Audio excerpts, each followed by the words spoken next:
Good evening, fellow friends of the Natural 20, and welcome to episode 30 of Holy Rollerz, a 4th edition D&D clerical campaign where each of the characters can channel divinity, and the best insta-kills are party member on party member. Look out, Lulu. We would like to welcome our third and final guest star of the season, Miss Lulu Study Blogger. Lulu, how are you this, I was going to say evening, but it's afternoon in Australia, right? Or is it morning? Yeah, it's like afternoons. Afternoons. That's right. Maybe. Gotcha. How are you doing? I'm good, thank you. I'm looking forward to playing tonight. Yeah, we are going to have a good time, and I would like to apologize in advance in case Anduriel bites you. but I no promises. I mean, here's a bar. Yeah. It's what they do. Yeah, no promises. And okay, so Lulu is a study blogger on Twitch, and she is a former cast member of a D&D channel, Almighty Tales in Australia, and she is also a friend of Scarlet Moth, but not so much in character a friend of Scarlet Moth's character. So we will get into that. That will be interesting. But Lulu, we are very happy to have you, and we're excited here to begin the first part of our two-part finale tonight. We have a really cool announcement. One is that we are going to be going live very soon with a website. So once Holy Rollerz finishes, if you've enjoyed it, if you've been with us for the season or enjoyed any part of it, you can go to our website and you can read all about the characters, read a little bit about their bio. You can read about the Pantheon and some world lore for the world of Ienia, the Adari Republic. Lots of good stuff.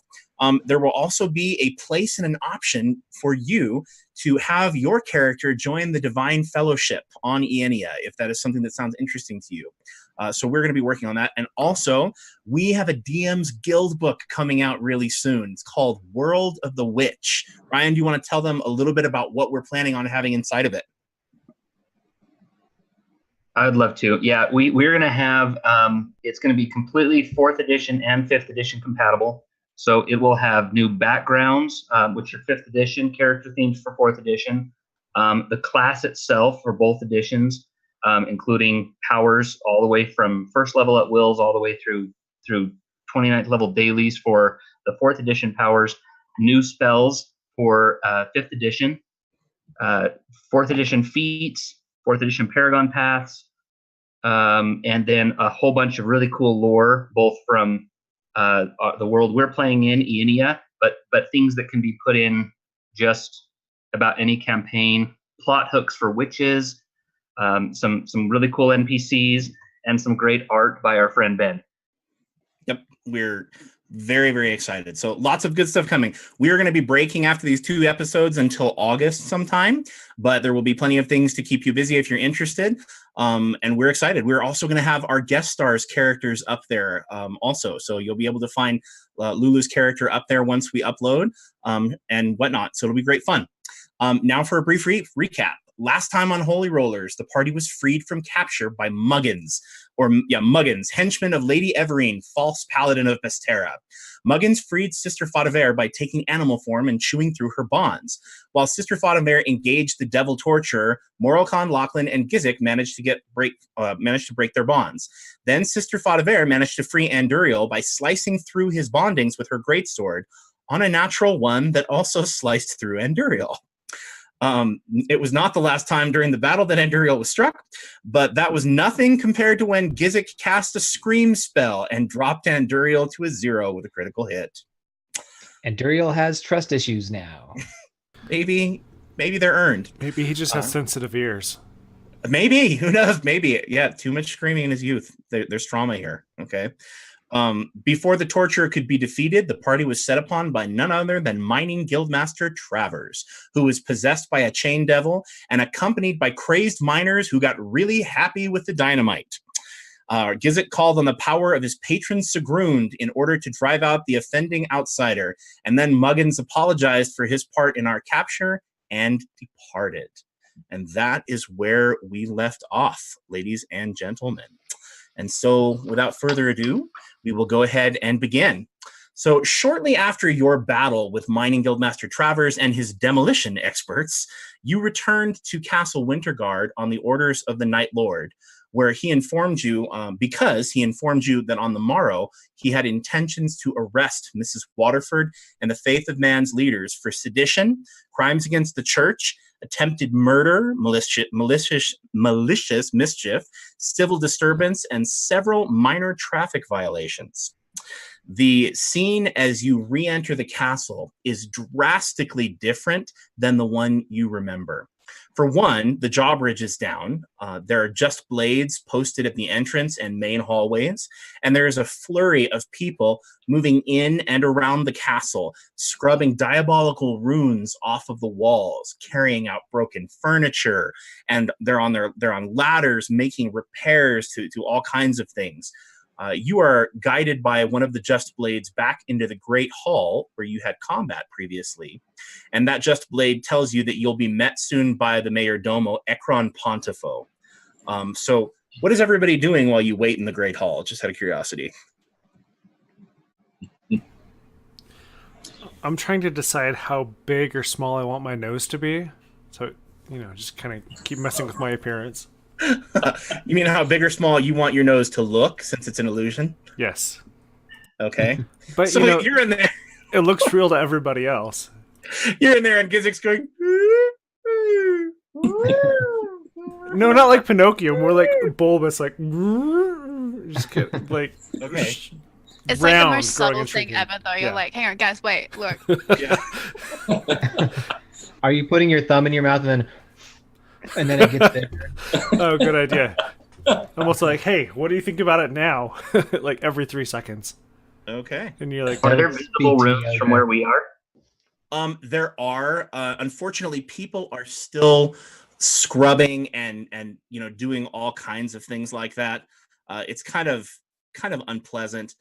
A lot has been done in a short amount of time, but unfortunately there are some runes that are still being scrubbed out, but they're all kind of wet and messed at this point. None of them really look complete. They're just sections that have not quite been wiped away yet. Unfortunately, it does carry the memory with it of what those runes were causing. However, all diabolical presence is no longer felt in the castle. If anything, there is a strange peace and a quiet that has settled over the castle. Anyway, so you're standing there watching Gizik adjust his body parts, and at that point, you might be standing around, and a lady, an older lady, a middle-aged woman in a light blue, like sky blue dress. She's got a white kerchief around tying back her blonde hair and a dirty white apron.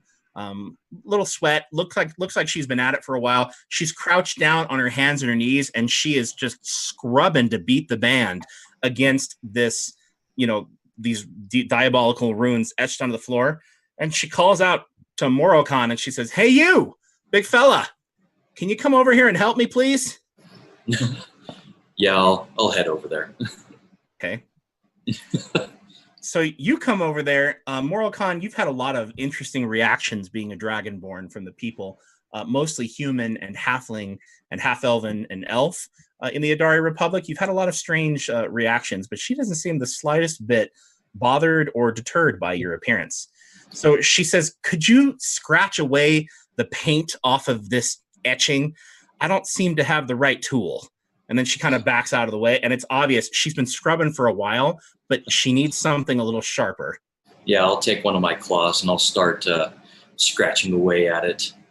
And all the more happy that there's actually someone that doesn't treat me like garbage or isn't super shocked to have a dragonborn around. Yeah, not at all. If anything, she looks pretty pleased that you're willing to help her. She actually plops down on her backside and she rests her back against the wall, the castle stone wall. And she looks up at you and she says, "It's much easier to scratch away, isn't it?" Sometimes it's easier to just do things that you know how to do. She looks up at you and she smiles, and then she wipes a little sprig of blonde hair, blows it out of her face, and she says, "What's gnawing on you, fella? You look like the farmer whose cow just died on him."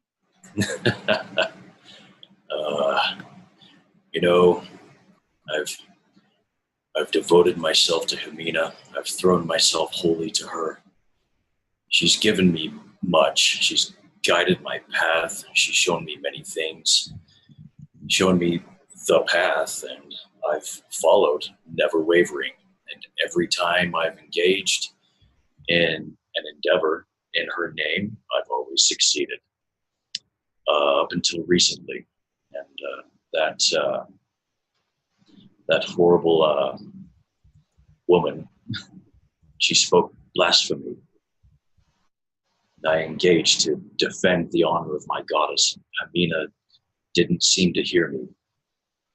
We defeated the guildmaster and never once called upon her. And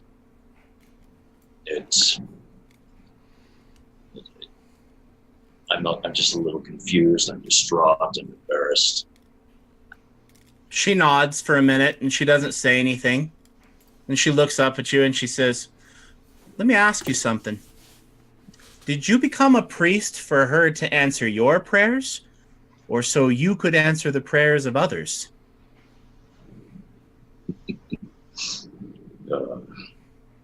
Well, seems like you all just answered a lot of people's prayers here this week. Isn't that why you became a priest? I must admit, I became a priest under much more selfish circumstances, it seems as though. But I can't deny the good that I've done. I can't deny the light Hamina's light that I've brought to other people. Well, I guess nobody really knows what they're signing up for when they take vows. I suppose I wouldn't know. I've not really had much occasion to do any big things like that. But I'm also curious about where you thought she would lead you. Seems like her guiding you to a hornet's nest of trouble is quite the sign of trust. Would you believe in her more if she guided you to certain victory every time? I'm a tool for her wherever she needs me. I figure those are that I suppose I need her just as much as she needs me. She gets up and dusts off her apron. She looks really tired. She pushes back another strand of hair. She's pretty unkempt at this point.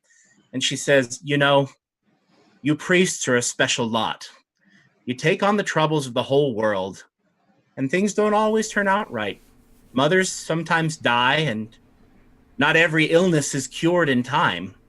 Not many givens in a mortal life, but that doesn't mean you're alone. You're still standing, big fella. And because of you, a lot of other people are too. Now, you don't lose sight of that." And she reaches up and she pats you on the side of the head gently. And she just kind of walks out the door. No one's patted me gently like that in quite a long time. Nobody's even touched you since you've been to the town except to try to stab you. Right. Who's a good boy? Who is a good boy? Who's a good dragonborn? Okay. There is strangely there is no amount of condescension as she speaks to you two. She seems full of sincerity, and when she smiles at you, you can't help but feel your heart lightened just a little bit. You can tell that she cares about you, and she's a good woman. There are a lot of good people in the Adari Republic. It just sometimes it's hard to see. So anyway, she walks out, and then the next sound that you hear is a little less pleasant. So someone comes walking in, and he comes in on crutches, and it's like click, click, and it's a older gentleman, probably in his late 60s, wearing a nice red suit with a white ruffled shirt. And if you make an insight check, I will remind you of who he is. It's kind of hard to recognize. Ooh. Do I get any bonuses if I roll a 2? You get pity. Well, lay it on me. Okay, Moroccan, you think he's your mother. You're not sure.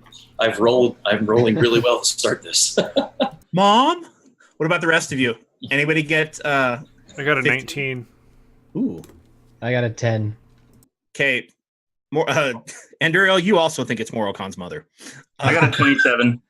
Okay, Gizik and Ryan, it's hard to recognize him because he's not dirty and disheveled, but this is the same man who was up on the pole hiding from the hounds or trying to prevent himself from falling down on the hounds. He's walking pretty steadily, but he does have a limp and he needs a crutch to be able to move quickly. And he says, "Oh, I'm so glad you're here. Night Lord Deckard has prepared a wonderful feast for you this evening. He'll be down with Sabella shortly for dinner. Until then, may I see you to your rooms?" Our rooms? "Of course. Only the finest accommodations. They're all ready." Certainly. Okay. All right, so he says, "Please follow me," and he limps his way down the hall. And he says, "You know, you all have made quite an impression on everybody here in Winter Run, particularly here in the castle. People of Castle Winterguard will be speaking your praises forever.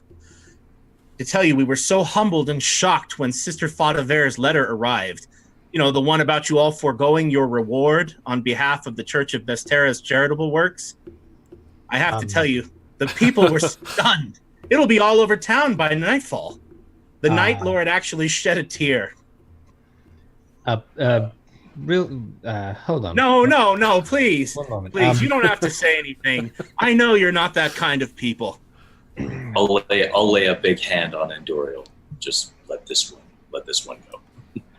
Let him have it. That sounds wonderful. Any other comments, or what is the expression on Lachlan's face? Is Sister Faudever with us? No, Sister Faudever had to leave. That's right. She went to the chapel. She had to leave because the church was unguarded and because the charitable works had come to a halt within the city.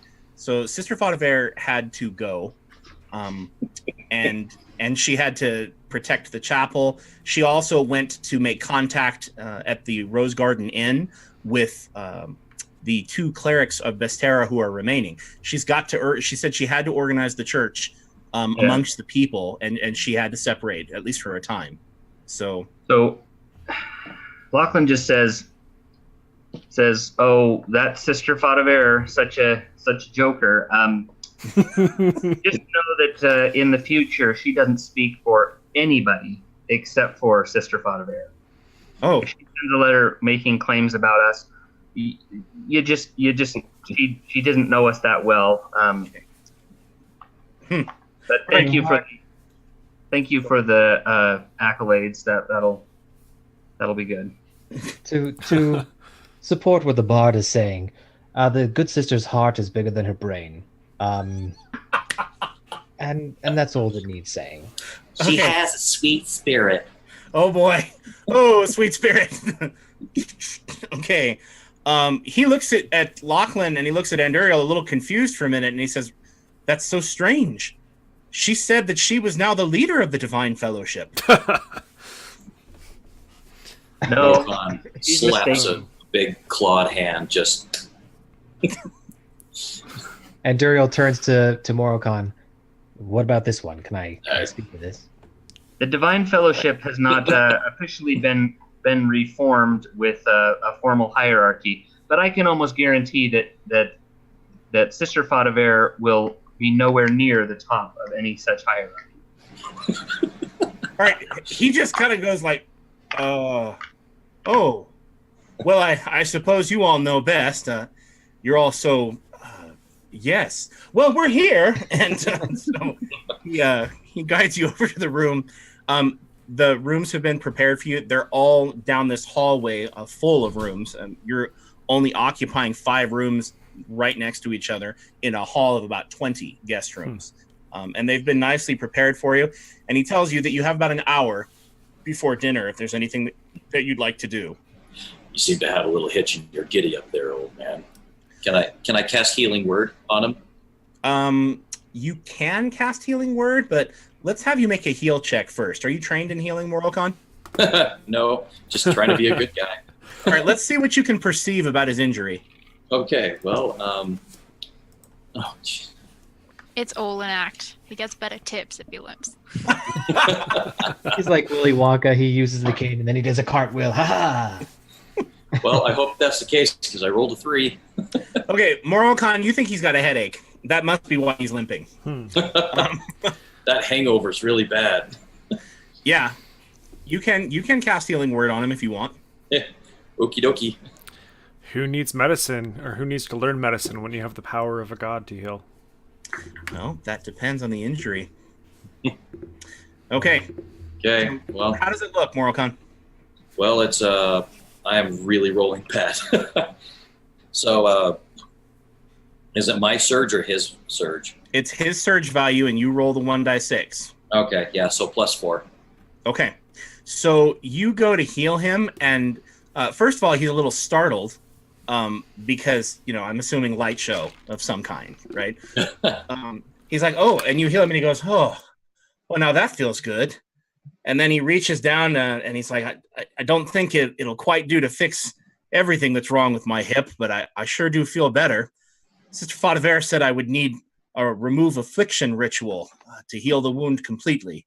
It's a little bit more advanced, but I certainly, that does ease some aches and pains, and I thank you very much. Consider that your Tylenol. Okay. All right. So he skedaddles, and you have an hour. Anybody else want to do anything to prepare? Andurio's going to go rest from being recently dead. Yeah. Not a terrible idea at all. Okay. Anyone else? I'm gonna go find a nice, well-lit corner. Okay. I'm gonna start writing some music about us and how great we are. Okay. Rock on. All right. We'll expect you to perform that next episode. Or when you channel divinity or something. Anyway, moving on. All right. So an hour goes by and the bells ring out announcing the evening meal. And you remember the bells ringing out before. And as they ring out momentarily, you guys are like, because the last time the bells rang out, they rang out to announce a very different kind of feast. But as you head down the hall, the bells keep ringing, and even the sound of the bells seems to fill the halls with a different feeling. And the idea of the cleansing that has taken place is not lost upon you. You walk into the feast hall, however, to some rather unpleasant sounds. The Night Lord is standing at the edge of the table. That's that long center table. Everything is beautifully set out, but you don't have a chance to look at it because the Night Lord says, "Have you absolutely lost your mind? Have you forgotten the nightmare that just occurred in this castle? Have you forgotten what happened to your mother?" And on the receiving end of his tirade is little Sabella Gable. Sabella, how do you respond to that? Sabella has climbed up onto the nicely laid out table. Like, she's got no mind about it. She's on the plates, and she's got her hands on her hips. She does not care who sees her, and she's like, I remember, I was there. I will never forget. Okay. He looks at her and he says, "We are the nobility. They are the church. Our roles are separate and distinct. You have responsibilities to your people that do not preclude you running off into danger to play priest." Play priest? First of all, I'm a young girl. I will be a priestess. Second of all, your concepts of nobility are outdated. Why would I grow up to run about in a house when I know there's more to do? Is that all you think your mother and I do, is run around? Haven't you heard of the wreck and ruin that's fallen to the city in our absence? I certainly did nothing to stop it last time. Okay, all right. His face goes like several different shades of red, and that's when he looks up and sees that you all have entered. And he goes, "Oh, thank goodness, the Divine Fellowship. Please talk some sense into my daughter. Tell her she's too young to run off and take vows like some waif with no other options." How old is she? Like, it's between 7 and 9. She couldn't be 10 years old.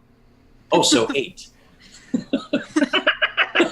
Well, I'm 8.5. Like, she could be 7, 8, or 9. Is what I was 6 months. Yeah. I'd like to vote 8.5.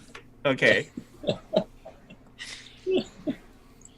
He's looking at you. Does He Sabella looks also at look at Divine them? Fellowship with the sassiest look that like only an 8-year-old can have. Like, Is she standing standing on the table or? yeah, on the plate. table. So she's like eye to eye with her dad. Like, Okay. I'm gonna step over to her and say, "You're looking much sprier than the last time. How are you feeling?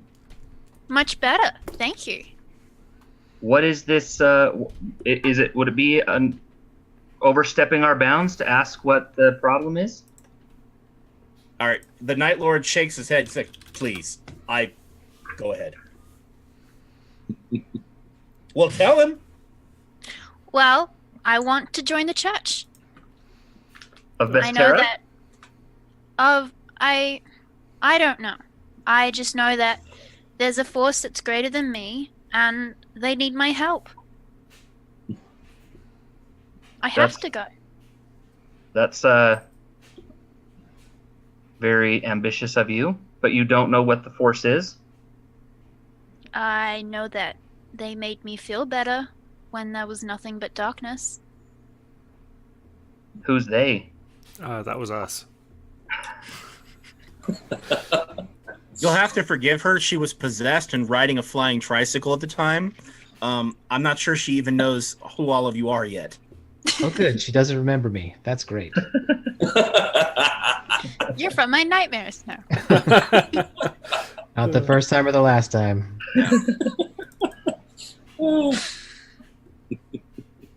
How can you be sure that this force isn't somehow connected to the darker forces that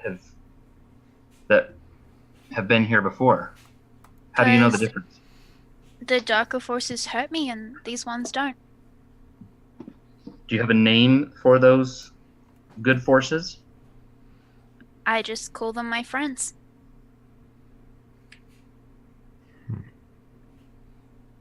Can you describe them? Can I make an insight check On whom? Sabella or her father? on Sabella? Yeah, go for it. Surprise, I'm really 43. I'm a I want demon. to. I knew it. I want to see if she's. I want to make sure. I want to see if she's talking about us or if she's talking about these imaginary friends. Okay, make an insight check. Let's see how well you read the 8-year-olds or 8.5. Oh, I want to use heart sight on her to see if I can tell what her attachment is to. Okay. Moralcon, what'd you get? So what does a 12 get me? Well, with a 12, it's not like she's particularly difficult to read. With a 12, you can tell that she's talking about the gods. She's talking about divine power, but she doesn't know what she's talking about. Like, that may be all she knows. Lachlan, to answer your question, you activate your heart sight. She is overwhelming and brimmingly full of love. It's radiating off of her in waves. If you're talking about what her attachment is, I'm going to need you to make an insight check to see if you can perceive what that attachment might be to. Natural 20. Shocker. At least one of us is rolling well tonight. My gosh. Okay, so with a natural 20, Lachlan, you get the idea that the love that she feels is for people. For people, for the people in the castle, for her father, for just people in general. She's absolutely full of a love for her fellow man and possibly a desire to serve them. Any comment from Anduriel, or is he just looking for wine? Wine? Wine, you say? First squeezed? Is there Is anyone bloodied?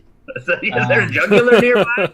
No, he's sort of taking it all in from a side, and he's kind of, I don't know, being inconspicuous.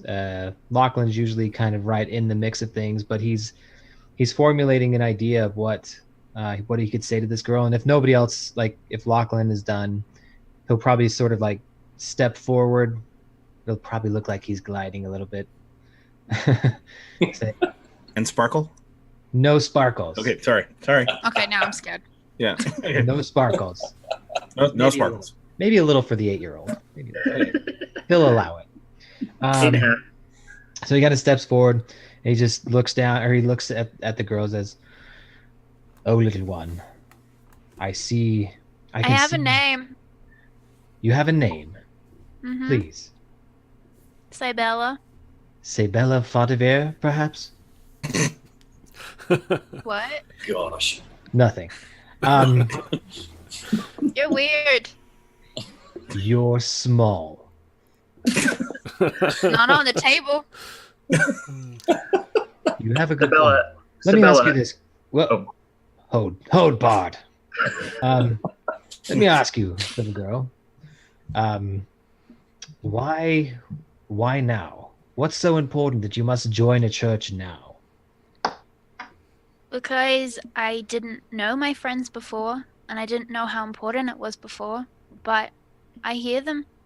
I hear them telling me it's important, and I feel that I can't wait. Not even to be with your father, not even to support him in his important work. He's Thank never you. needed my support before. He just leaves me alone to play with the nannies. Well, you've never shown this sort of ambition before, I would imagine. Yes. Would I be unsafe in a church? It's your kind that protected me before. I don't think it's a question of safety. I think it's a question of opportunities to learn and grow. And again, family is so very important. Take it from a group of misfits I and don't orphans. think you understand. I don't understand. This is something beyond me. I just have to follow what they say. Where is it you want to go? I want to go to a church where I can learn and understand my friends better. But do you know where that is? Would you know where that is? Yeah.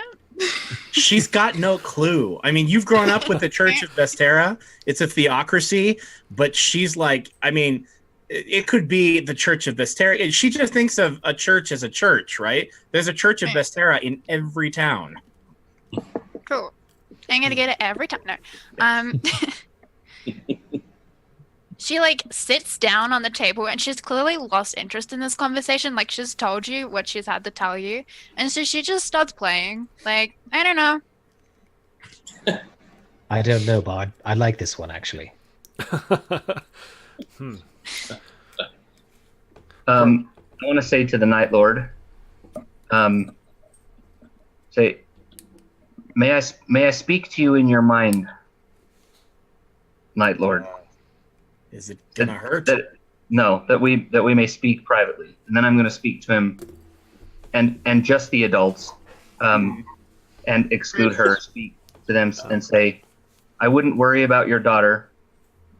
That one of the gifts that I've been blessed with by the goddess Sindel is the ability to perceive a person's how full of love they are and what that love is directed towards. And I can tell you, your daughter is just completely full of love for people and wants to serve her fellow man. Okay, I don't think that she's going to be, in terms of easily swayed by the faith of man or by any dark force. Would it be terrible if she were to spend some time with Sister Faudever at the Vestarian Chapel? That'll chase her away from religion for sure. Lachlan, you can tell that he's very uncomfortable with this kind of telepathic communication because he can't control his thought from slipping out. You say, I've been blessed by the goddess Sindel, and he lets out the tramp goddess before he can stop himself. And then he blanches, realizing, did I just think that out loud? I did. Oh, I'm so sorry. And like gives off waves of embarrassment. And then he answers your question. And he says, I suppose as long as Sister Faudever knew that her place was here, that wouldn't be inappropriate. But she can't have ideas that she can just run off and enjoy and take her vows. She's needed here. But she could get a decent education at a church. have you considered letting her spend some time at either the Halls of Healing or perhaps in Horta? I know she could spend time among the faithful of Sindel. They would turn her love, or great love, to good use. And I don't mean in any kind of lascivious way. Have you ever been to New Tarsa? I think we're losing. All right. He says out loud, well, I think it's probably not polite of us to continue conversation apart from everyone else. I will think on what you've said and probably not sleep. But he says, but please have a seat. The food will be out momentarily, and we can at least enjoy a civil meal. And he looks at Sabella. She's still sitting on the table. Sabella, would you like to get off of the table now? I'm good. He picks Sabella up bodily and thunks her down in her chair. And then one of the servants comes in to the room, kind of an elderly lady, and she starts fussing with Sabella and putting her napkin on and smoothing out her dress and telling her, sit up straight. A proper princess, Sabrina, doesn't do this, and other things from the Smurfs and whatnot.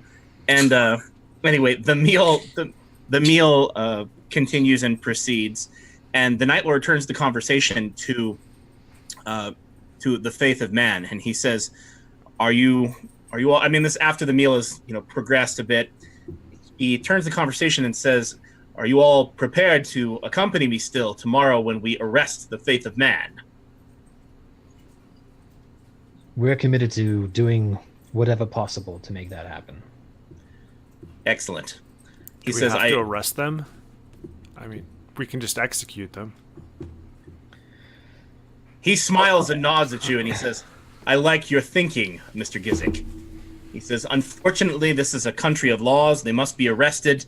They must be granted a fair chance to speak on their behalf, but not before they're behind bars will I even entertain such a proceeding."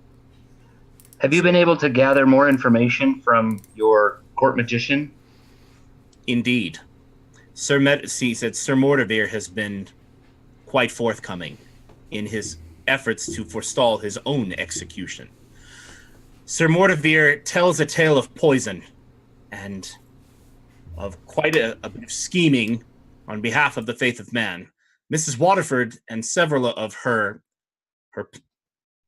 I don't know what their positions are, if I'm remembering, her chairman of elements and her chairman of agriculture, her chairman of education, a bunch of different other departments. Thugs is what we refer to them as, her thugs. Assuredly. They were all here as my guests. I wanted to make sure that there wasn't going to be any contention between their organization and the church.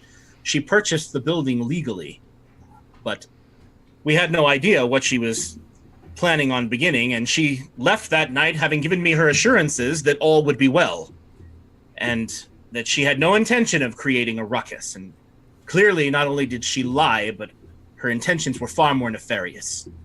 She was behind the poisoning of Sabella. Sir Mordovir attests to it, and he promises that he will testify to that fact.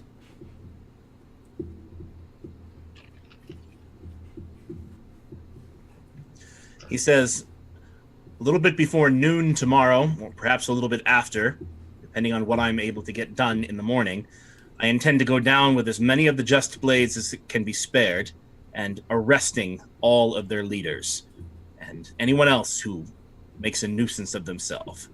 Given how depleted the ranks of the Just Blades are, particularly for what I've been able to ascertain in the last several days, I could certainly use your assistance in buttressing our show of force. You can count on us to be there. I wonder, has Sister Fadaver been made aware of the plan? As insufferable as she is, she's rather good to have in a scrap. She's got a really big sword. He says, Sister Fadaver... Just so, Dragon, just so. Looks over at Morokhan, and he's like, Was that a double entendre? Anyway, he moves on and he moves on with the conversation and he says, Sister Faudever has been made known. I sent word to her by one of the Just Blades. I had them go by and check on the church, but my impression is that she is not only concerned with the reorganization of the church's services, but also very concerned about keeping the actual building safe given the threat of fire. I don't know that she'll be able to accompany us, but she's been invited. That's probably the best we can do, and the best we can hope for.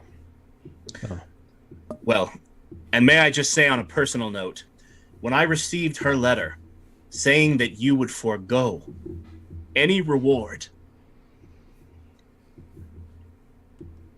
my heart was touched. As he starts to get emotional, Sabella like flings half a teaspoon worth of peas right at his face. That's awesome. All right, the peas hit him, and he goes, We should bring her with us to see what priests can do. Okay. Oh, jeez. All right. He looks at Gizik with like panic in his face.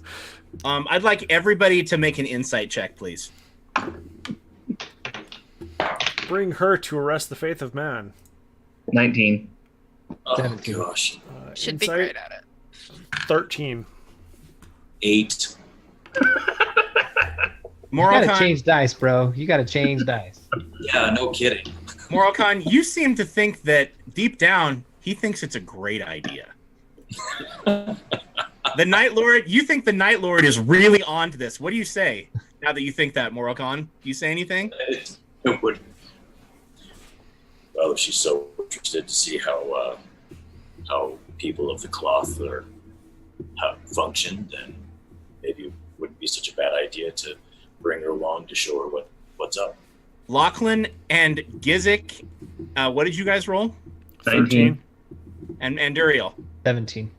Okay, Anduriel and Lachlan, the Night Lord looks to the two of you like he's on the verge of throwing you out of the castle. Politely, but if somebody doesn't say something to fix this, it's gonna get unpleasant. That won't be necessary. I think that more time needs to pass before she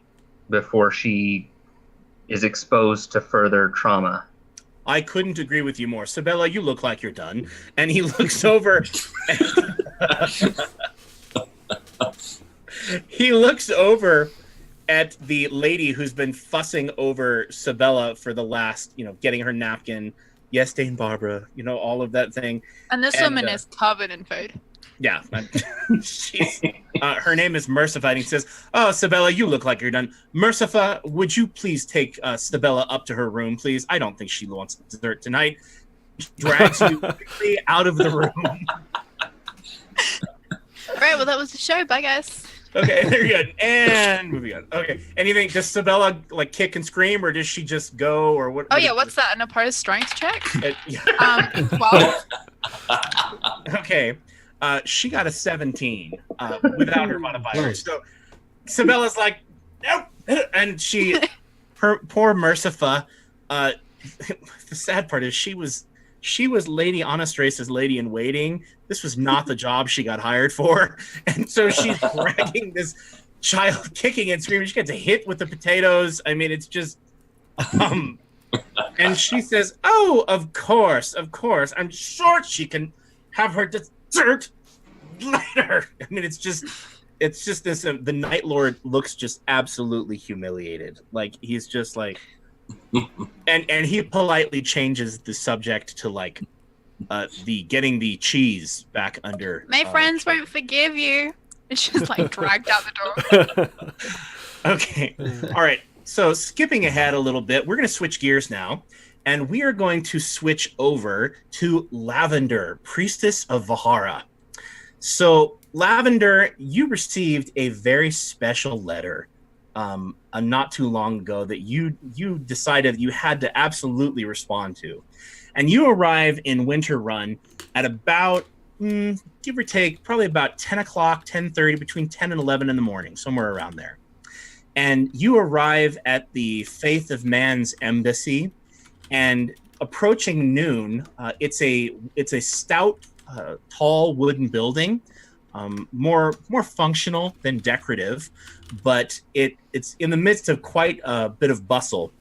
There's a line of people outside the assembly hall of the Faith of Man, and you look up and you see that there are flags, turret flags that are just hanging down the side of the wall that have a gray tower embossed on a white background, and another one that has a green background and a white tabard.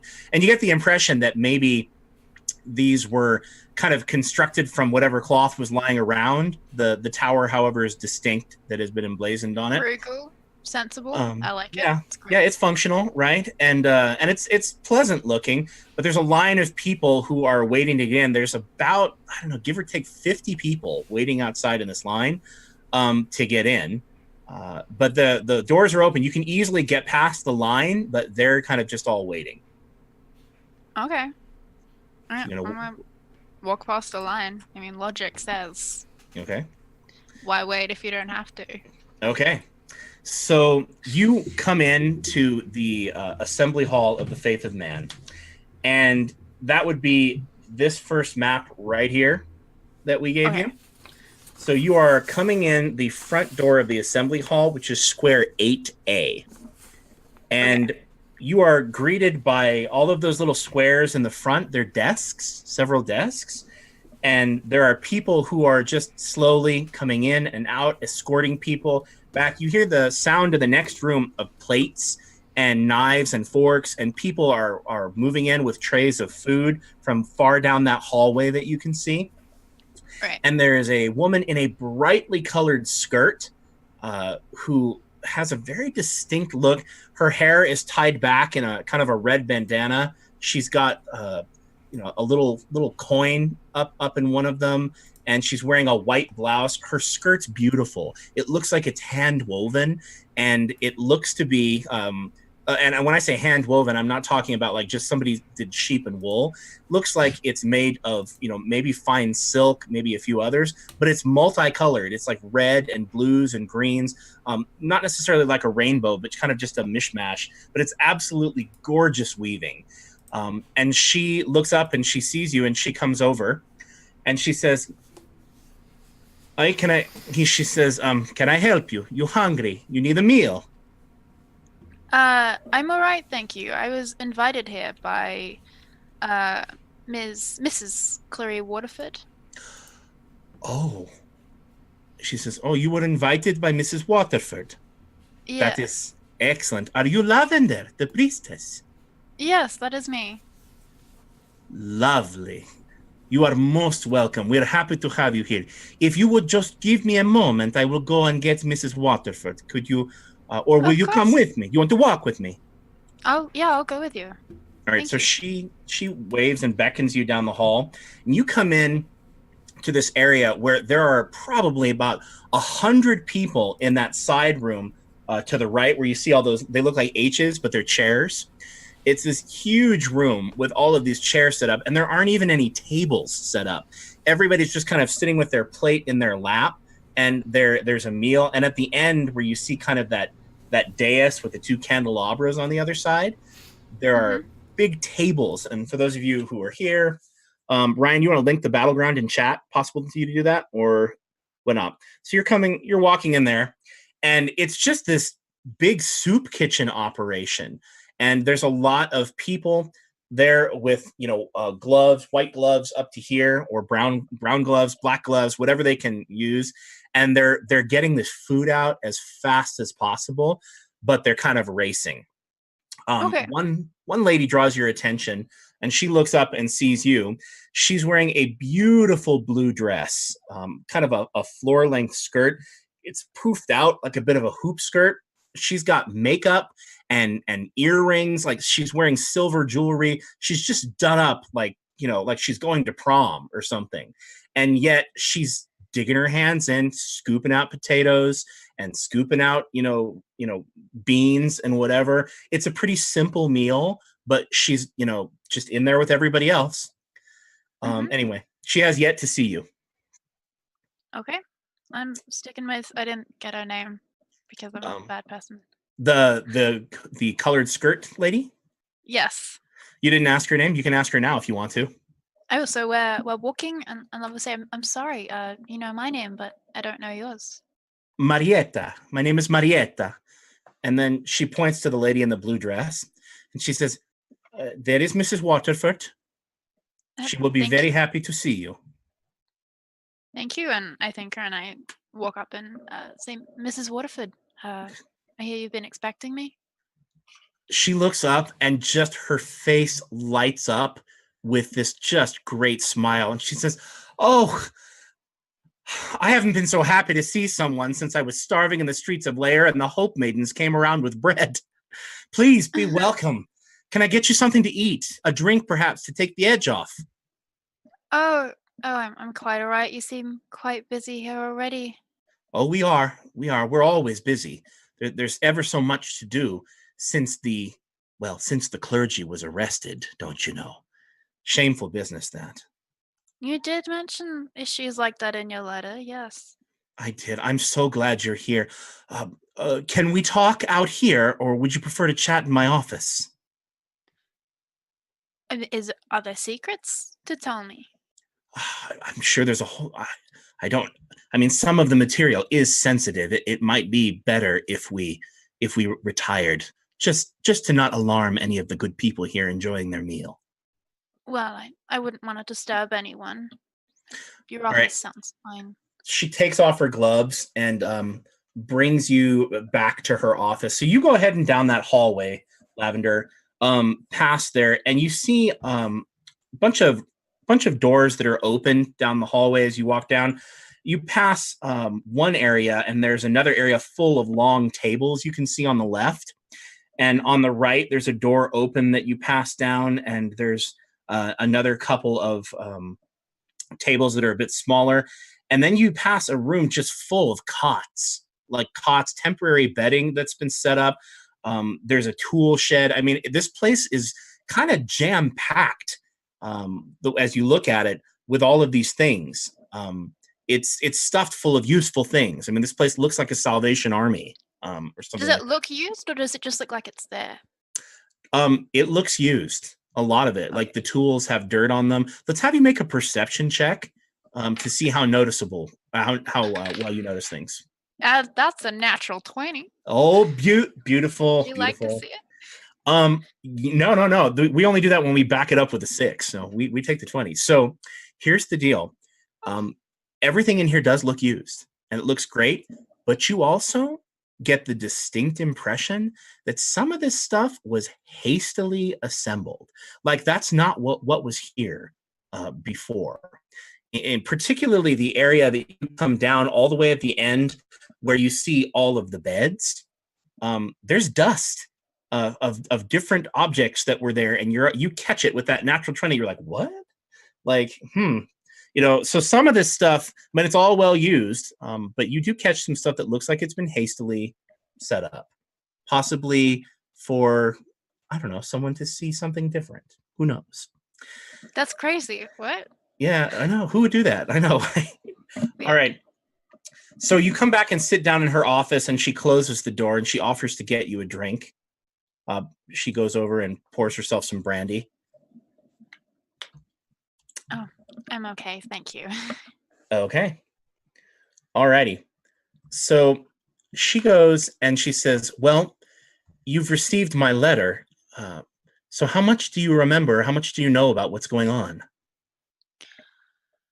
Well, your letter was quite detailed. So I understand you've been struggling with some bandits and a particularly nasty group of people who've been making things difficult. These have been very, very trying times for the people of Winter Run. Now, you've read my letter, so you know that I'm not a religious person. I'm not a person of faith.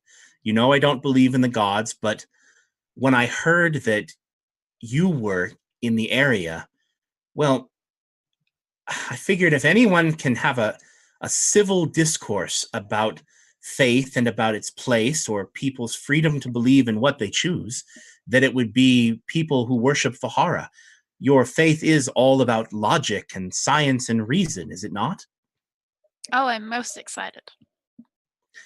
Well, that will be excellent. I'm afraid of what may happen. You see, I've heard that the Night Lord means to arrest us today. And I'm so worried, because with us goes all the charitable work. I don't know who is going to feed people with the church being out of commission. I just don't know what's going to happen. Who will hold back the bandits? And that vampire. Yes, what a situation. How long have you been running this by yourself? Well, the castle had been closed for about a little over 2 months. It's a little over 2 months.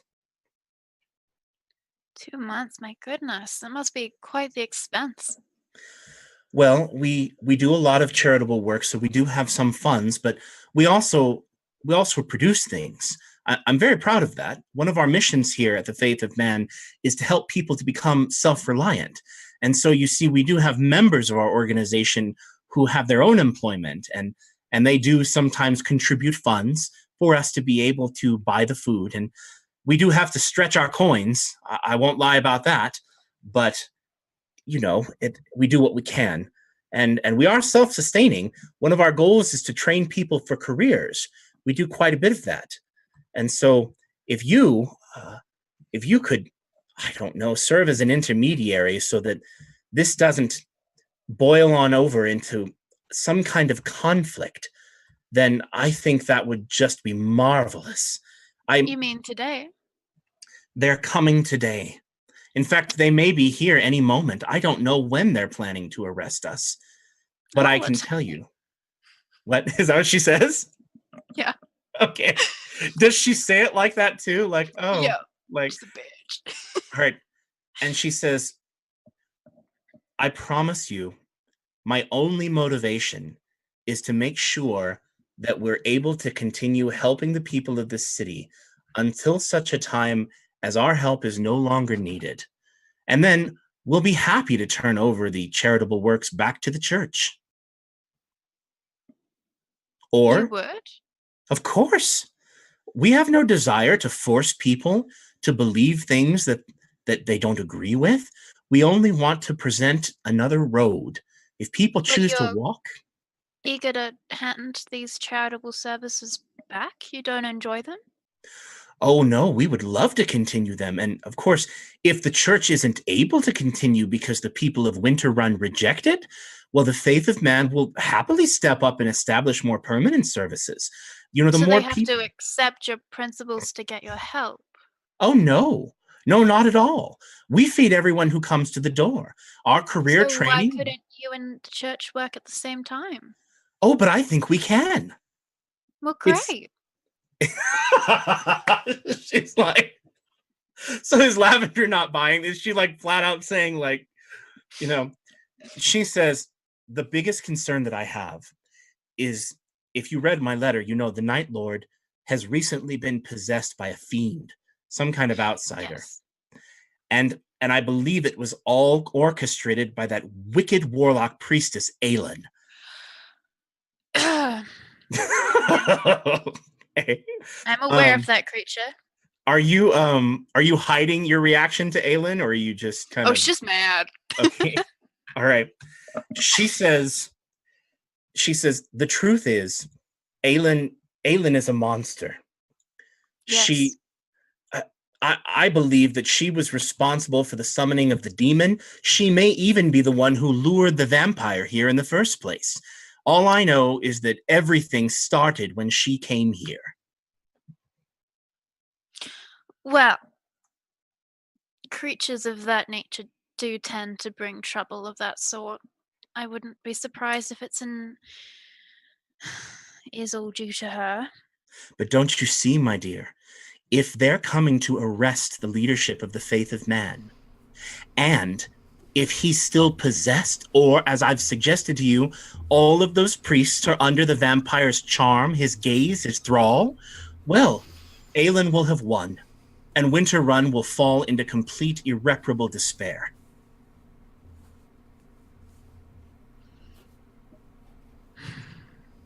Well, see, here's my dilemma. I come here very excited to speak with you. Yes. I've never spoken to someone who rejects the gods in such an explicit sense before. That's understandable. However, you have a system of morals that you declare to have, and yet I don't know where they come from. Oh, well, I suppose I could share a little bit more with you about that. If you have the time, will you be staying here for a bit? Perhaps until they come, or would you like to freshen up first? I expect to meet both parties. It's hard to take someone's assumption of a possession. Of course. I've heard that the priests of Ahara or priestesses are trained in magic. Will you be able to tell if he's possessed? I would imagine so. Wonderful. Wonderful. Well, perhaps that will set my mind at ease and we'll be able to have a civil conversation. Yes, you see, a lot of where our beliefs come from have origin in the city of Sigil. Have you ever heard of the city of Sigil, the city of doors? I've heard of it. Well, it is a miraculous place, full of portals to all kinds of places throughout the universe. And there were once in their society a number of factions. And one of those factions was known as the Aethar. I'm not sure if you've ever heard of them. You want to make a knowledge religion check and see how much she knows about the Aethar? Sure. 16. All right. Did you add your bonus? Nope. Yep. You got to add your skill bonus. I'm a professional. You are. All your skills religion? right down there. Yep. Yes. So you have a plus 11 to your roll. Yeah. Okay. All right. So 27. All right. So when you were in priestess school, you wrote a paper on this. Okay. You're like, it's like my pet hobby. Yeah, it's your pet hobby, right? So the city of Sigil is like a hub in the center of the universe, right? It's kind of this city that's, got portals to everywhere. The Aethar are a faction that used to exist in the city of Sigil that are all about proving that the divinity of the gods is fake, that it's not real. And so she purports to be an adherent to that faction's beliefs. The Aethar actually take people on tours to the astral sea where they can see the bodies of dead gods that float in the astral sea, which is what happens when a god dies. So the Aethar... So they're flat earthers. Yes. Okay, yeah. So the Aethar take... It's a real thing. Ladies and gentlemen, we here at Holy Rollerz do not discriminate against anybody who feels that they would like to walk off the edge of the earth. We'd invite you to try. No. Give it a whirl. Give it go for it. See what happens. And then report back listen, to us. as a paid actor of Australia, I'm entitled. It's preach, sister, preach. Okay.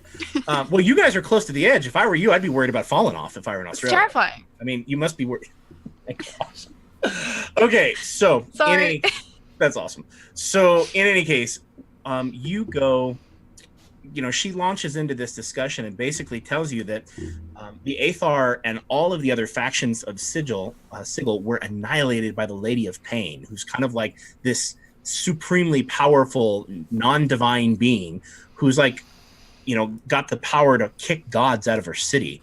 And she annihilated the factions because they were warring in her city. And when she did that, a lot of the Aethar came to Ienia, according to Mrs. Waterford. And she happened upon some of them. And the faith of man already existed, but they kind of got more organized under the efforts of this faction from Sigil.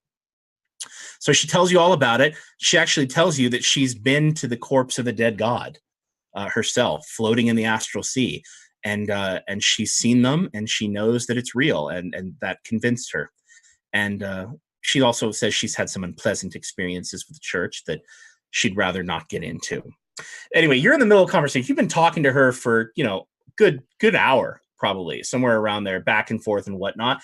And that is when one of her secretaries comes back to her. And so a white man, excuse me, not a white man, an elven man in a white robe comes back. And he's a crackhead? A crackhead in a robe? No crackhead. Okay. And he comes back, this elven man. He's got a little gold circlet around his head and a very stern and serious expression. He looks like the person who's accustomed to frowning a lot. He's got like frown lines etched into his face. And he says, Mrs. Waterford, they're here. Okay. And now we will switch. You, clerics, you four find yourselves at the entryway of the Faith of Man, and you run into the exact same situation. There's a line of about 50 people outside waiting to be seated, and the way is clearly open. So Night Lord Deckard orders the people out of the way, and when the people in the line see the Night Lord, they scatter like to the side. They don't run away, but they're like, oh, and they move quickly to the left, out of the way. And then the Just Blades open both doors, and he strides in there like he's ready to lop somebody's head off. And he looks around, and he says, Clary Waterford, Ambassador of the Faith of Man. And he says, Chairman of Elements, Yvette Armadou, Chairman of Scribes, Arnier Duval, Chairman of Healers, Alessandra, Chairman of Agriculture, Dr. Abinor Fields, Chairman of Education, Epistovus Avrillon. Come out here. Make yourselves known. And people are like wetting themselves. Just Lavender, you can hear the Night Lord bellowing down the hallway. And Clary Waterford stands up, and she heaves a sigh, and she says, well, I wasn't announced. You what? She's like, I wasn't announced. Okay. Okay. So she looks at you, and she says, I suppose it's showtime. And she nods at you and thanks you again and walks down the hall. People kind of scatter in all kinds of directions. And then the girl in the colorful skirt comes forward and she says, Hi, Giorgio, you looking for Mrs. Waterford? And he says, I am demanding to see Mrs. Waterford, girl. Who are you? And she says, I am Marietta of the Vatraska Vistani clan, and you have no authority over me, city or no city. He says, girl, get out of the way, or you can be arrested right along with them. And anyway, more people scuttle out of the way. Some people skirt the edge and they bolt. Like they try to move around past the Just Blades, and people are kind of, just kind of casually trying to get out of the building. And Mrs. Waterford makes her way down the hallway, and she walks down to this area into square E9. You guys are probably on A in that first entryway if you've piled in there. And Mrs. Waterford comes down in her gorgeous blue dress, and she says, Night Lord Gable. And she bows and she curtsies. And she says, I understand you wish to speak with me. And he says, speak with you? Actually, I didn't intend on speaking much with you. What I intend is for you to spend a cold night in the dungeon, you and all of your cronies. And she nods her head, and she says, I'm given to understand that Winter Run is a community in the Republic that is functioning under the rule of law. Would I not then be granted a trial? Or could we just have a civil conversation? And he looks at her and he says, we'll have a civil conversation once all of you are safely locked up in Castle Winterguard. And then we can have as many conversations through the iron bars as you and your crepulent band of vipers are willing to have. And he says, and he points to the Just Blades. There are about 10 Just Blades or so that are with him. He points to two of them, and he tells them, he aims towards her, and Mrs. Waterford, she moves into that area. Into square, probably about 15H, and that is where she is right now. So she backs up. Oh, she flounces her skirts and kind of quick steps into the kitchen or into the area with all the chairs, and the Just Blades head in there. And Lavender, where are you? Are you following her or? Yeah, I'd say I'm with her. Okay, so Lavender, excuse me, you want to describe Lavender to everyone? There is someone who scoots in after Mrs. Waterford. Yeah, so Lavender is a high elf, but she is quite a strong build with metallic armor, looks so it's shaped like dragon scales to her shoulders, and then drops into just plain simple armor below that, with quite fine blonde hair, and you can see several weapons with her. So she looks like she can handle herself in a battle. Okay. All right, so she trounces in after her. I would like all of you to make a perception check. I want to see what you are noticing, how observant you are. Wait, me too? Lavender, you can do the same. 17. 16. Hooray. 19. 18. Okay. That is more than enough for you to get a good read of the area that we're in. People are scrambling to kind of get out of the way.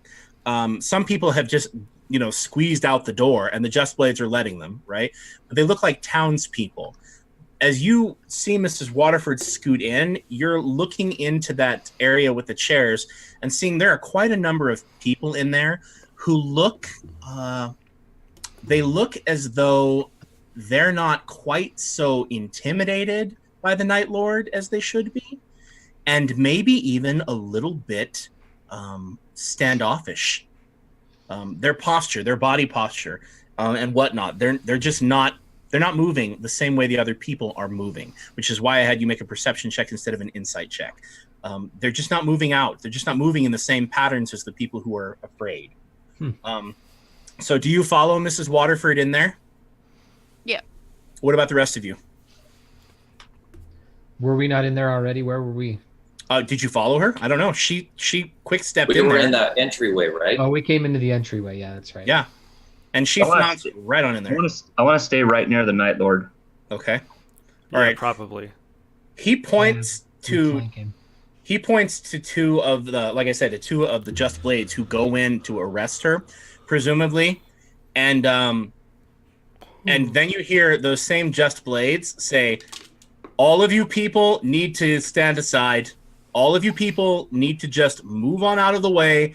This is going to go much better if you take a step aside. I know you're grateful for the meal that you've gotten here today, but you need to just move on out of the way. That's what you need to do. That's what's best." And then you hear a plate shattering. And you hear a lot of loud noises, angry shouting, and people shouting, and somebody shouts out, You can all go to the hells if you think we're just going to let you arrest Mrs. Waterford. Do you have any idea what she's done for the city?" And you get the impression that those two Just Blades are probably violently outnumbered in there. I turn to the Night Lord and say, "Lord Gable, may we have permission to assist the Just Blades in arresting her?" All right. He nods at you and motions. Please, go ahead. With extreme prejudice. Yes. Let's do this, boys. All right. Mrs. Waterford is in there, and there is a mob of people who are kind of in squares H and G, all the way from 10 down to 18. And they're forming kind of like a wall of people. And behind Mrs. Waterford is standing the elf in the white robe, and Dr. Abinor Fields, the Secretary of Agriculture. The faith man is standing at her left in square J8, J14. In a chair? No, they're standing. There's no chair in J14. Oh, J. But, okay. yeah, you can be in an area with a chair. Those chairs don't occupy the entire square, but it's difficult terrain for you.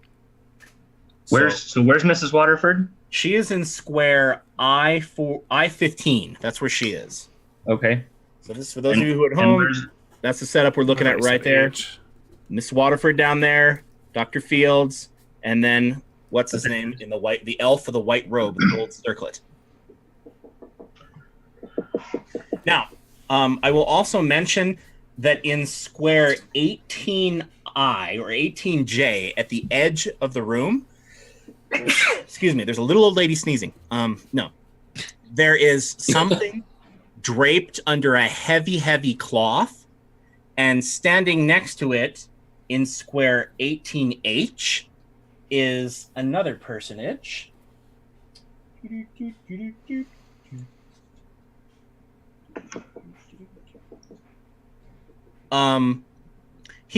is under a cowl of some kind.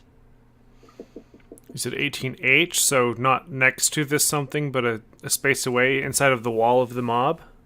Yeah, he's one of the people who's making up that wall. And he's in that square, and he's standing in front of it, kind of hovering in front of whatever is under that heavy cloth. And whatever it is, it's tall. It's probably like at least, I don't know, probably 7-8 feet tall, whatever it is that he's standing in front of with that cloth over it. So everybody walks in. Mrs. Waterford is calm. And Lavender, are you standing behind that row of people also? Yeah. Should I tell you exactly where she is? Yep. Tell us what square you're in, Lavender. Let's put her in I-16. Okay. All right. So Lavender is standing right next to Mrs. Waterford.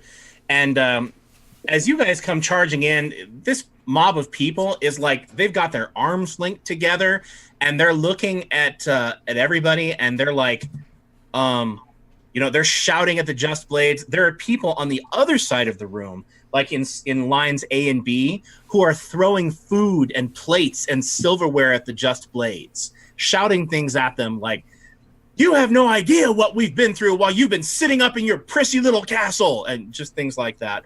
And it's getting ugly. Those two Just Blades, they look like they're going for their swords, but you can also see that they're reluctant to take action against their own people. And Mrs. Waterford speaks up, and she says, people, please, there's no need for violence. Nobody's going to be arrested here today. Not unless there's absolutely no way that we can avoid hostility. But I'm not convinced of that. And she says, remember, people, she says, you are enough in yourselves. We are enough in ourselves. And everybody shouts back the same thing. We are enough in ourselves. Yeah, man. Yeah. That's what happens there.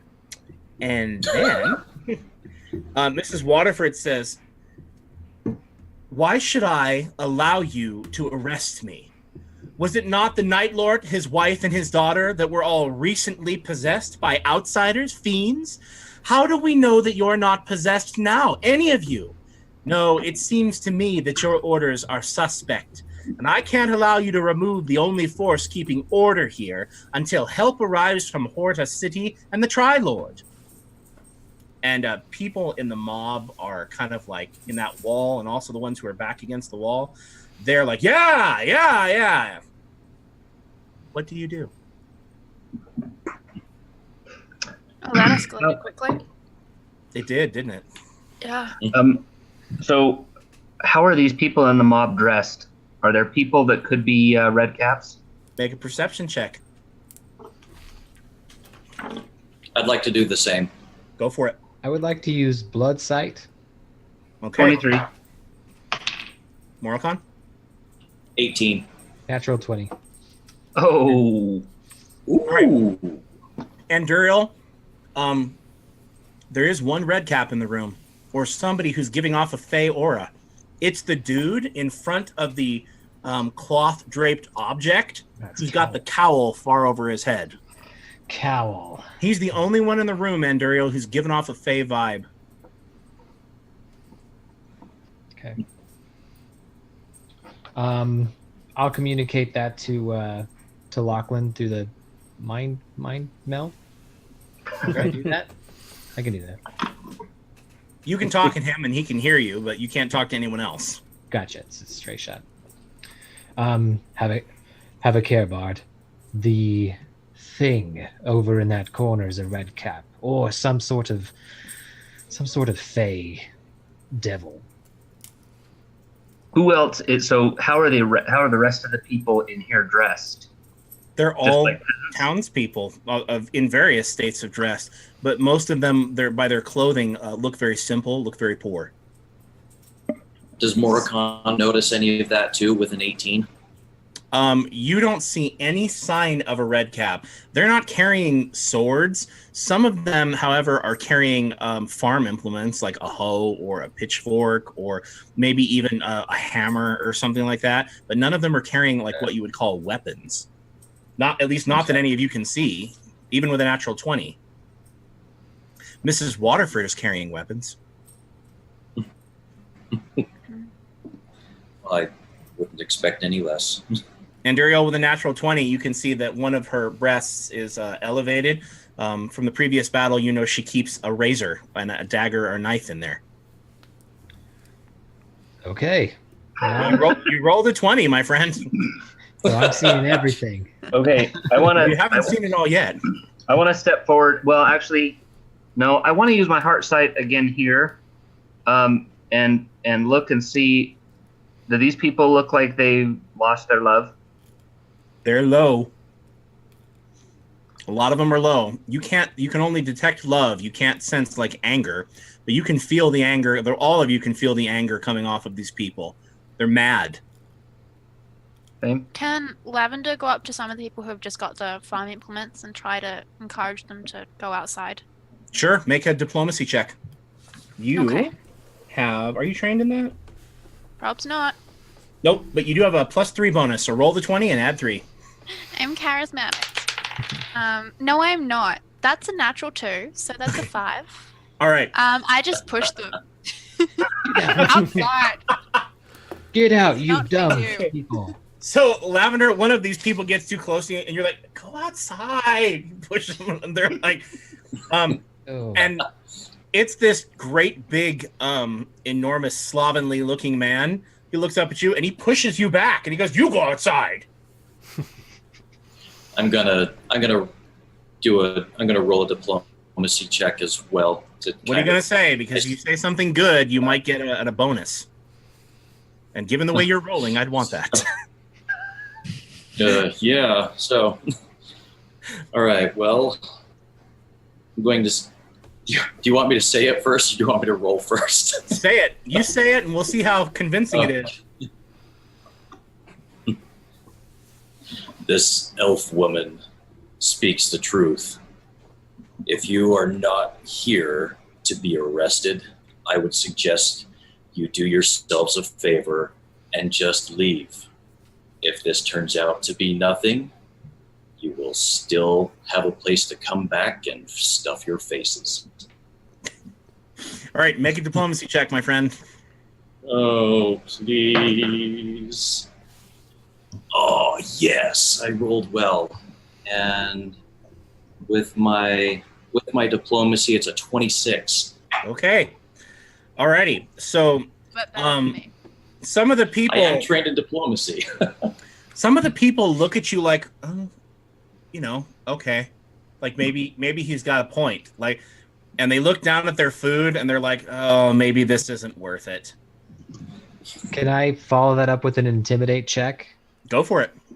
My question would be if I'm able to utilize my shadow in this instance. Like, You mean to do something? You want to manipulate it somehow? almost kind of like channeling divinity. I want to have Naylock expand my shadow, and Duriel will back Morrican up, and say something to the effect of, "Peasants, stay with me here. Peasants, it is no fault of yours that you are in this room at this time, but I warn you, if you persist here, and if You stand between us and this murderous lech. You will stand between forces greater than you, who cannot be stopped in this quest. And the thought would be that his shadow kind of almost like Gandalf.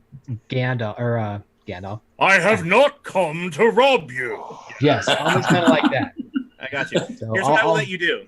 If you want to pray to Naylock, let's have you make a knowledge religion check. Okay. If you get high enough, then I'll give you advantage on your intimidate check. All right, religion. I'm trained. So that's 20. It's a dirty 20. Dirty 20?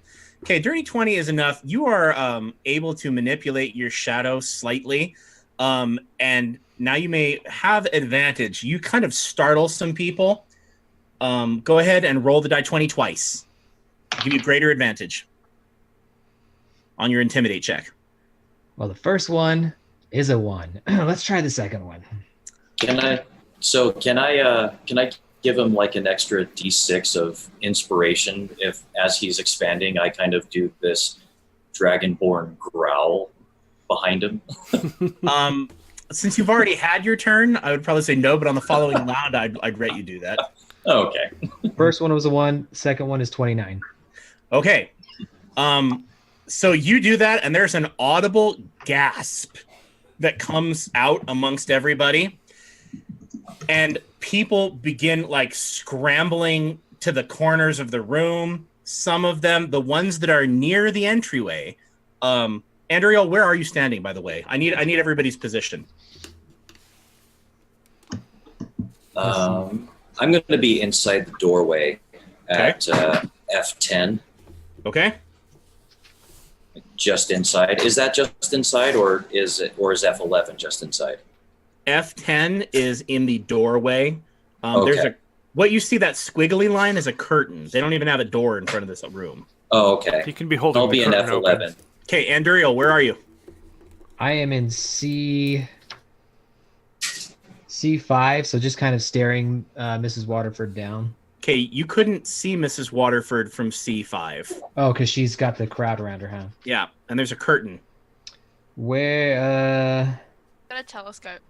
Yeah, no, she's... Wait, C15. I'm sorry, C15. Oh, well, that's a different location. Okay. It cut off the first number. I apologize. Yeah, you can see her just fine. All right, Lachlan, where are you? E14. E14? Yes.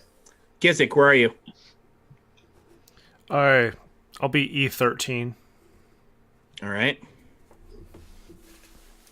All right, Anduriel, you are terrifying to them, and several people go rushing past Morocon, and they see him, and then they go, like they see Morocon, and like, but then they look back at Anduriel, and they just chance it, and they run past Morocon. I'll look at one of them in the face and just say, boo. Okay. I like to imagine this is the moment that Lavender takes out her letter from Aelin and is like, "Band of misfits." Okay, check. Also, Mrs. Waterford turns to you, Lavender, and she points to Anduriel, and she says, "That is the vampire. Foul undead creature, you have no power here." Some semblance of "I know you are, but what am I?" goes. Yeah. All right. She looks... one to know one. So who's left? Who's left? The people in the back of the room, like squares A and B, the ones who were seated, they skedaddled. That line of people in front of Mrs. Waterford is still there. Okay. Sing the song, Lachlan. Sing the song. I want to speak up to this group and just say, look, I want to say, Mrs. Waterford, you mentioned a trial to the Night Lord. I swear to you as a paladin of the goddess Sindel, the goddess of justice and truth, that you will receive a fair trial. I will defend you with my own life, if need be, until such a trial can take place. But you also have to abide by the laws of the land. And the Night Lord is not possessed. He was never possessed. His wife indeed was, but that devil has been destroyed. Okay. Lachlan, I would like you to make a diplomacy check. Let's see how convincing you are to the people who are forming a wall in front of her. I make an insight check. With that. Oh, ladies and gentlemen, we have a natural 20. Ooh. Okay. Nice. That line of people in front of Miss Waterford in G and H actually parts and makes a way towards her. And they turn around to her, and she's like, "Oh, no, back. Like, fill in the gaps, people, fill in the gaps." Like, I want to step toward her with no weapons, and just hold out my hand toward her. all right. And say, we won't even need to bind you if you will Lavender come will willingly. step forward. Lavender's gonna what? Lavender will step forward. All right, what's she gonna say? No hands on weapons.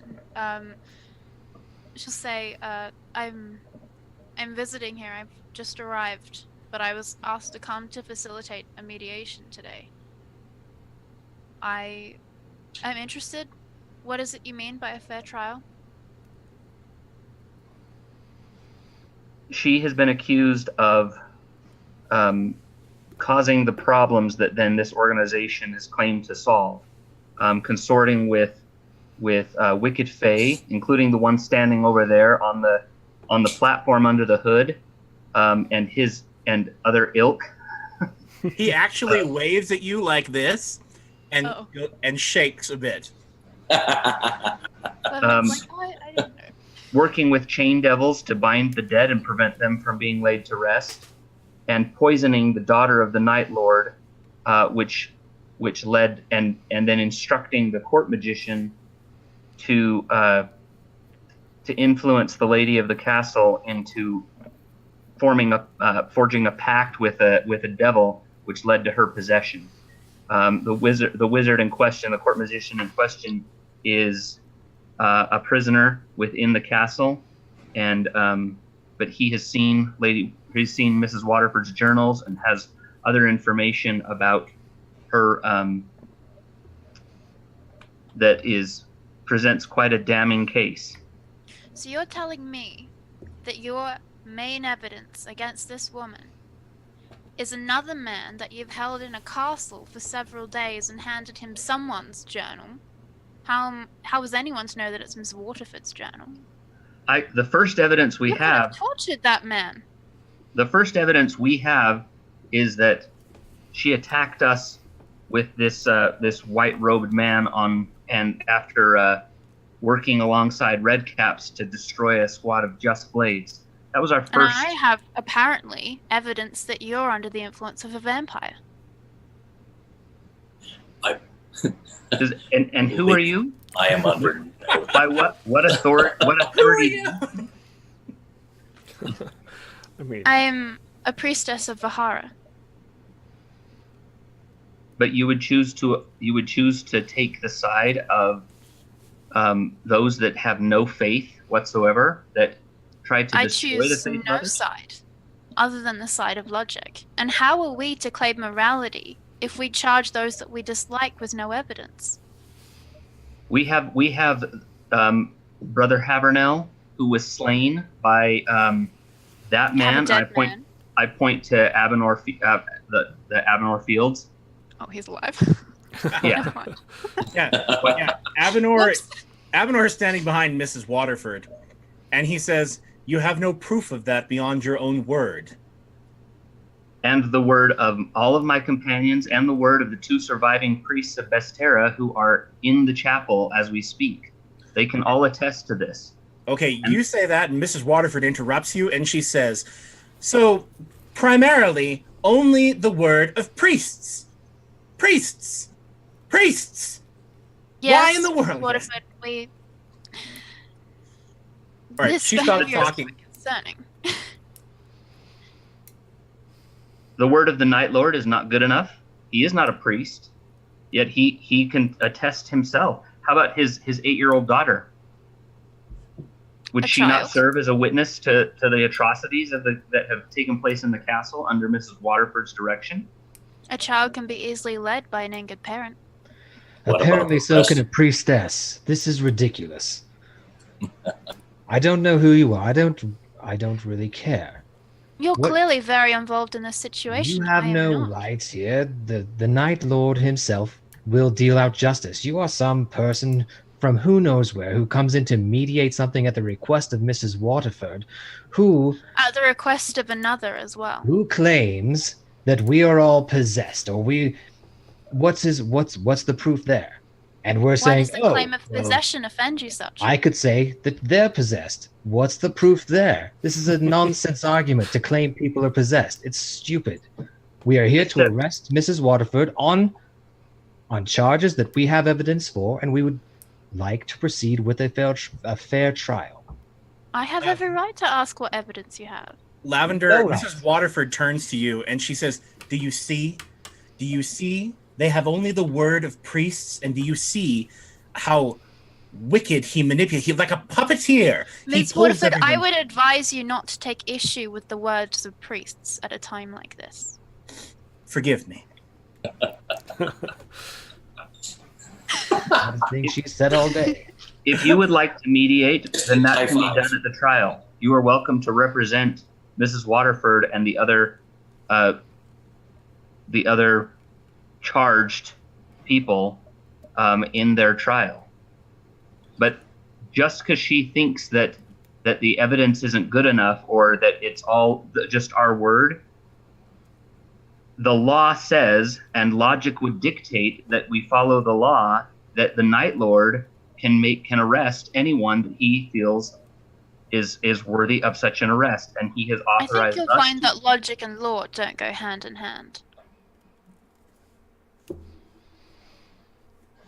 All right, so excuse me. The elf in the white robe is going to speak up, and he says, "What law can there be when those who are administering the law are corrupted by enchantment and by the wicked machinations of an undead abomination?"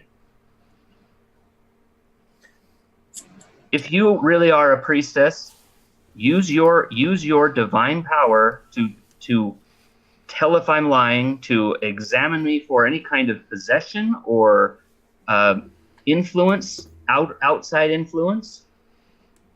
Lavender, you do have the ability to detect outsiders, and to detect evil outside creatures like devils and the like. You can do that as a paladin. Like the Fae next to you. I will do that. Okay, you will do that? Yes, please. You do detect an outsider in the room, but only one. There's only one outsider in the room, and it's the guy who is standing next to the cloth-draped object. But I also know they've been with Aelin, which is like, not that great. Grace. She's all right. I bet you guys are missing Aelin now. I'm her worst friend. So she does that. And she detects only one outsider. Only one outsider. He's not giving off an aura of evil, however. But there is one outsider in the room, and he's over there in the corner. Okay.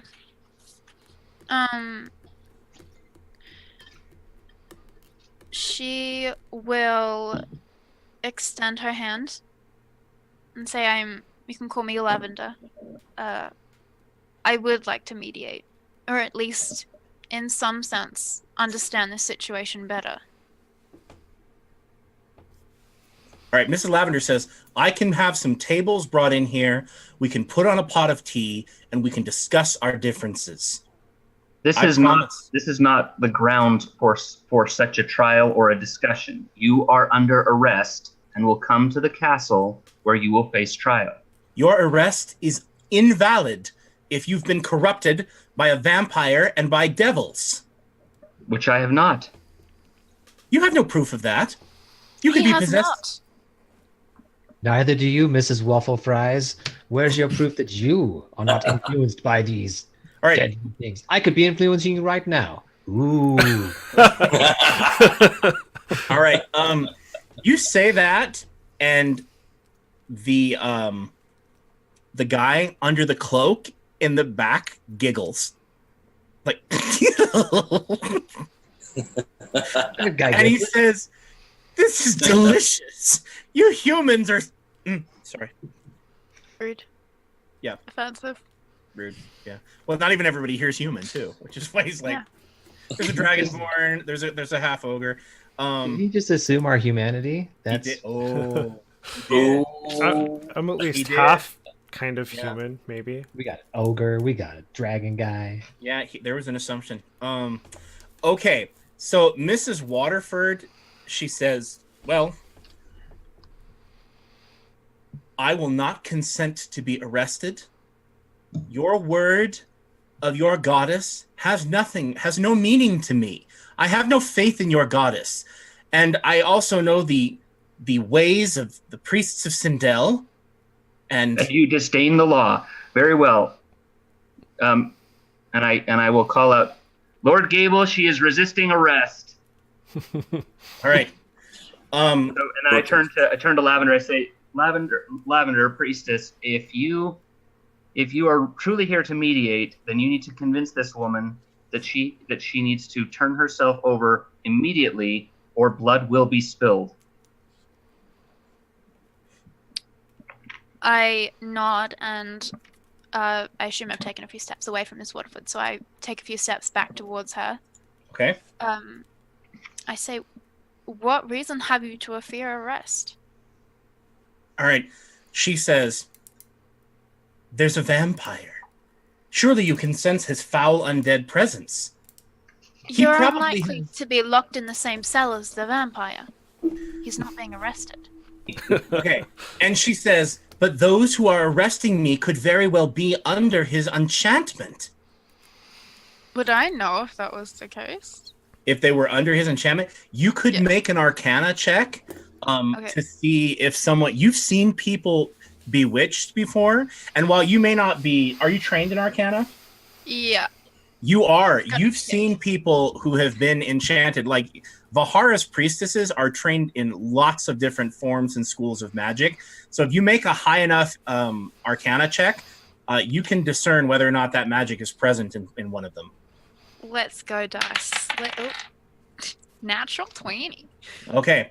There is no enchantment on any of these people. So you mutter a little detect magic spell under your breath, and you're like, you send out your senses, and your mind is like a steel trap being a scion, and among other things. And so you are kind of just looking around. There's no enchantment here. Just a lot of earnestness coming off of these priests. Okay. There's no evil magic here at all. Oh, yes. Them.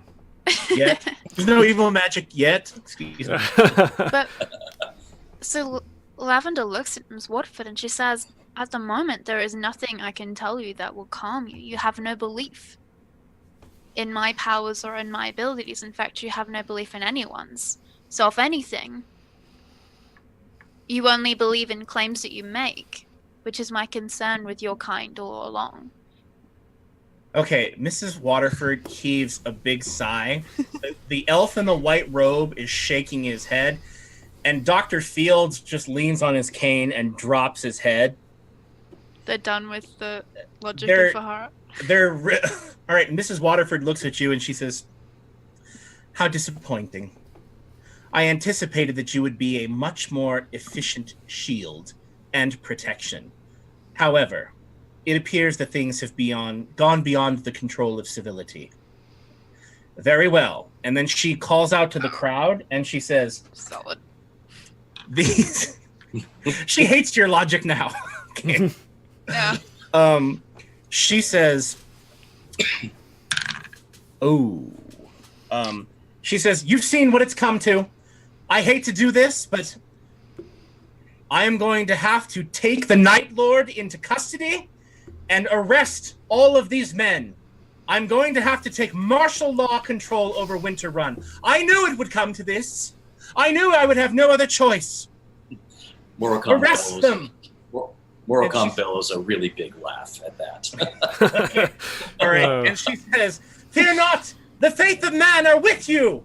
And Dr. Fields, he draws the cane sword out of his cane, and the man in the white robes lifts his hands and starts casting a spell, and the dude in the cloak throws off his cloak, and it is Bindlesticks, the she warrior that you fought outside of the wizardess's mansion. Oh. And ladies and gentlemen, guess what the word is? The word Roll is, for this is Waterford. Okay. We know what she's like. Are you going to go for her first, Gizik? Is that what you're trying to say? That No. She's such a liar. Yes. She's totes big lie. Right. Even when she's saying, like, rule of law.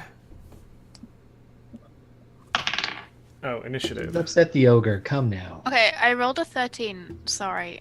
What do I add? Is that dex bonus? You add your initiative bonus, which is already calculated for you on your character sheet somewhere. Oh, found it. That's Where okay. is it? It's a 2. Okay, Right. So you got a what? A 15? Yeah, total. All right. Lavender gets a 15. Anybody else? 24. 24 for Anduriel. Anyone else? 23. 23 from the Khan of Morrow. 18. Ooh, Gizik got an 18. I got a Fair 10. action to dodge whatever Gizik does. Lachlan, you get a 10. Anduriel, you might want to move around, Gizik. Okay. I'm gonna have All a right. flag. I'm here. Don't worry, I usually miss. All right.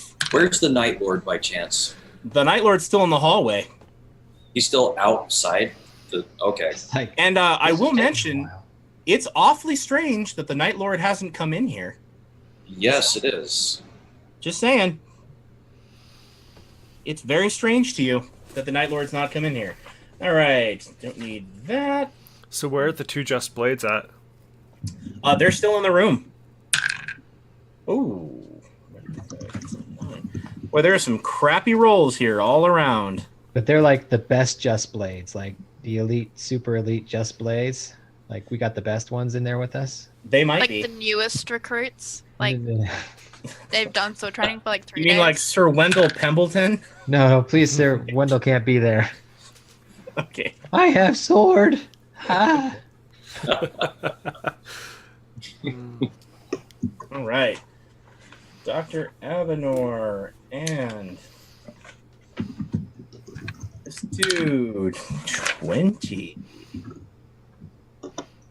All right. Lot of people's turns on here.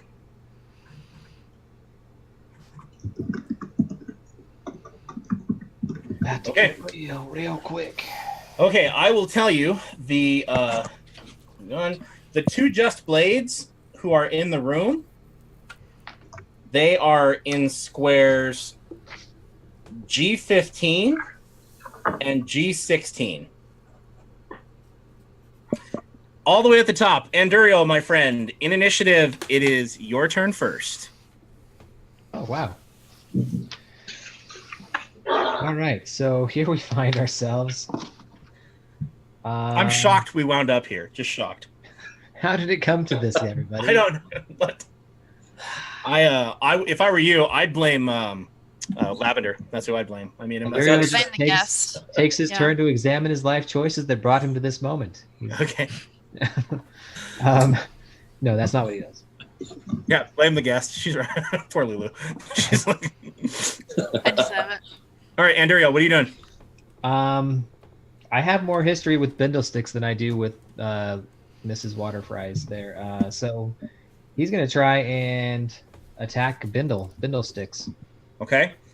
Give Give me an athletics check going up the dais. All you need is like a 7. Can I do I can do acrobatics? You can do acrobatics. Okay. That is a 9 plus 10, 19. Okay. So 1, 2, 3, 4, 5, 6. So you want to move into square H18? Correct. All right. So Anduriel, you flip up there, move to H18. You got standard and minor. That's where you said he was. No, he is in square He's in square I-18. The object is in square J-18.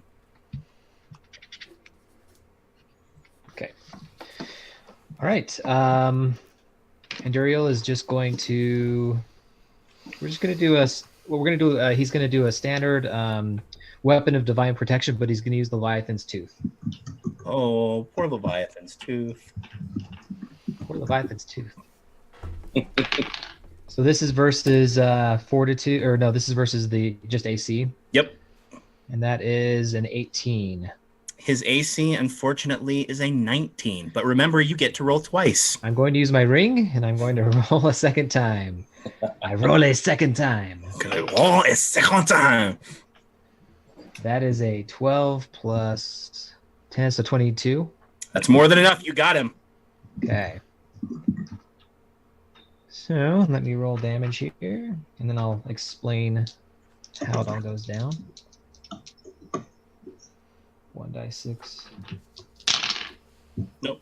1d4 plus 1d6. Right. You're using the die. Okay, gotcha. 10. 16 points of damage. All right. So Anduriel kind of look as the cloak falls off of his head. He just looks over.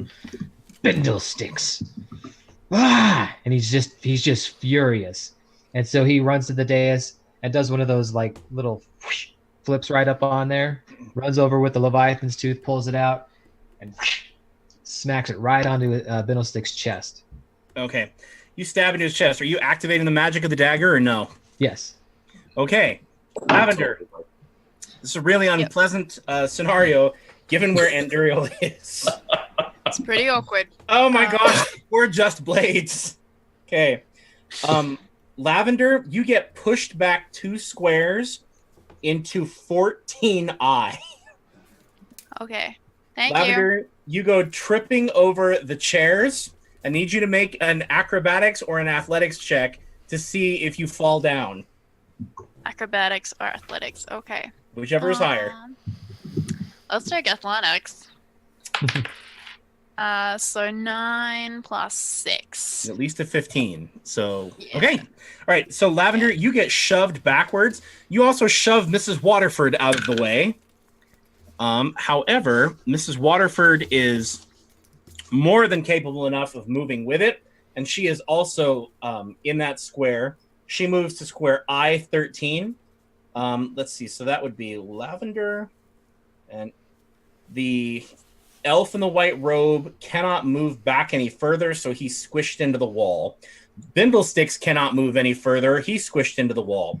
So Lavender, here's what happens. He pulls out this dagger, and even from your 2 squares away, as trained as you are in magic, you can feel an incredibly powerful enchantment coming off of this weapon, and it looks as though it's made of coral or some kind of material like coral, and then it's been carved, not forged. He slams the dagger into Bindlesticks, who just can't get his defenses up in time, and the sound of a horribly monstrous beast echoes throughout this auditorium. Like, the He-Man sound. Thank you, Pointkid. And he makes the He-Man sound of a monster, and then Bindlesticks is flattened underneath some, like, it looks like something stepped on him that was gargantuan, and he's like squished into the floor. Anduriel is not. You are shoved backwards into Mrs. Waterford, and the 2 of you go tumbling over these chairs, but you're too agile, and you roll over the chair in your back and come up on your feet, like ready to pounce. Mrs. Waterford lifts up her skirt, and she does the same thing. She flips over on one of her hands and lands in that big poofy dress expertly on that square. And that's Anduriel. So the 2 of you are pushed away. Anybody else? There's nobody adjacent to me. Well, never mind. I pushed everyone away. We're the Just Whoa, Blades. is that a metaphor for Anduriel's life? It's the Just Blades I are pushed close everyone too. away. There's The Just Blades. One of them is pushed back. 1, 2, 3. Lachlan, one of them is pushed back into you. Lachlan, I need you to make an acrobatics or an athletics DC 15 check. as you are pushed into square 13D. I got an 18. So I'm in 13D. Wait, hold on a second. You were here. Yeah, you are pushed into square 13D. Okay. As one of the just blades goes colliding into you. Did you get the 15? Yeah, got an 18. All right, so you, Lachlan, spryly managed to avoid getting shoved out of the way. The just blade also is pushed back where you were into square 14E. And he also stays on his feet. The other one is shoved into square 14F. And let's see if he stays on his feet. And he also stays on his feet. Okay. And that is their turn. Morokhan, it is your turn, my friend. Can I make a quick check on the Night Lord to find out just what exactly he's doing out in the hall and not getting into the fray? Yeah, you absolutely can if you want to go out there. Pokes his head out the curtain. Yeah, I'm going to poke my head out. Right, Yeah, pretty much. You poke your head out the curtain, and you've seen that the Just Blades and the Night Lord are currently engaged in shoving people off of them. They're pushing each other. They're pushing them back, shoving people off. He's got like 5 people that are tugging on him, and he's like snarling at them to get off of him, and he is about to go for his sword. But you can see he's reluctant to go for his blade because, his people have been through quite a bit. But he is about to go for his sword. That entryway area is full of people who were outside in the line who are all over him and the Just Blades. It's like riot time. But he's going for his sword. It's going to get ugly. Can I do an intimidation check on the crowd? Yep, it'll take your standard action to do it, but you can. That's okay. There's kind of a lot going on in this room right now. I need the Night Lord to be where he needs to be. He might help. It could help. So I'm going to move out to... Can I move to D9, or is there enough room for me to move out to there? Or yeah, you can move to D9. You couldn't move any farther than that, but yes. Okay. So I'm going to move to D9. Okay. And I'm going to muster up the loudest dragonborn roar I could possibly muster. Okay. And just roll and just try to intimidate the crowd. If you are not here on the side of the Night Lord, then you need to get out now. Okay. Let's have an intimidate check, my friend. That is a dirty 20. Okay. You roar, maybe a little fire comes out of your mouth as you start screaming this.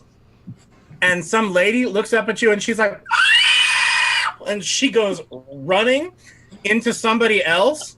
And then this dude looks over at you and goes, a dragon, I swear I saw a dragon. He starts tumbling backwards. There's just this general like, oh shit, excuse me, crap. And whatnot, as people are kind of a little bit panicky.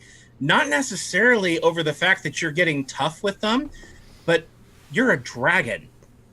They're screaming specifically, oh my gosh, he's a dragon, run, he's gonna want to eat all the virgins in the town, and it's general. That's the ogre, guys. Yeah. Yeah, so it gets ugly, and that would be your turn. You still have a minor action. You want to do anything else? I am going to assume my fighting fury stance. Good move, my friend. Okay. All right. Now it is Mrs. Waterford's turn.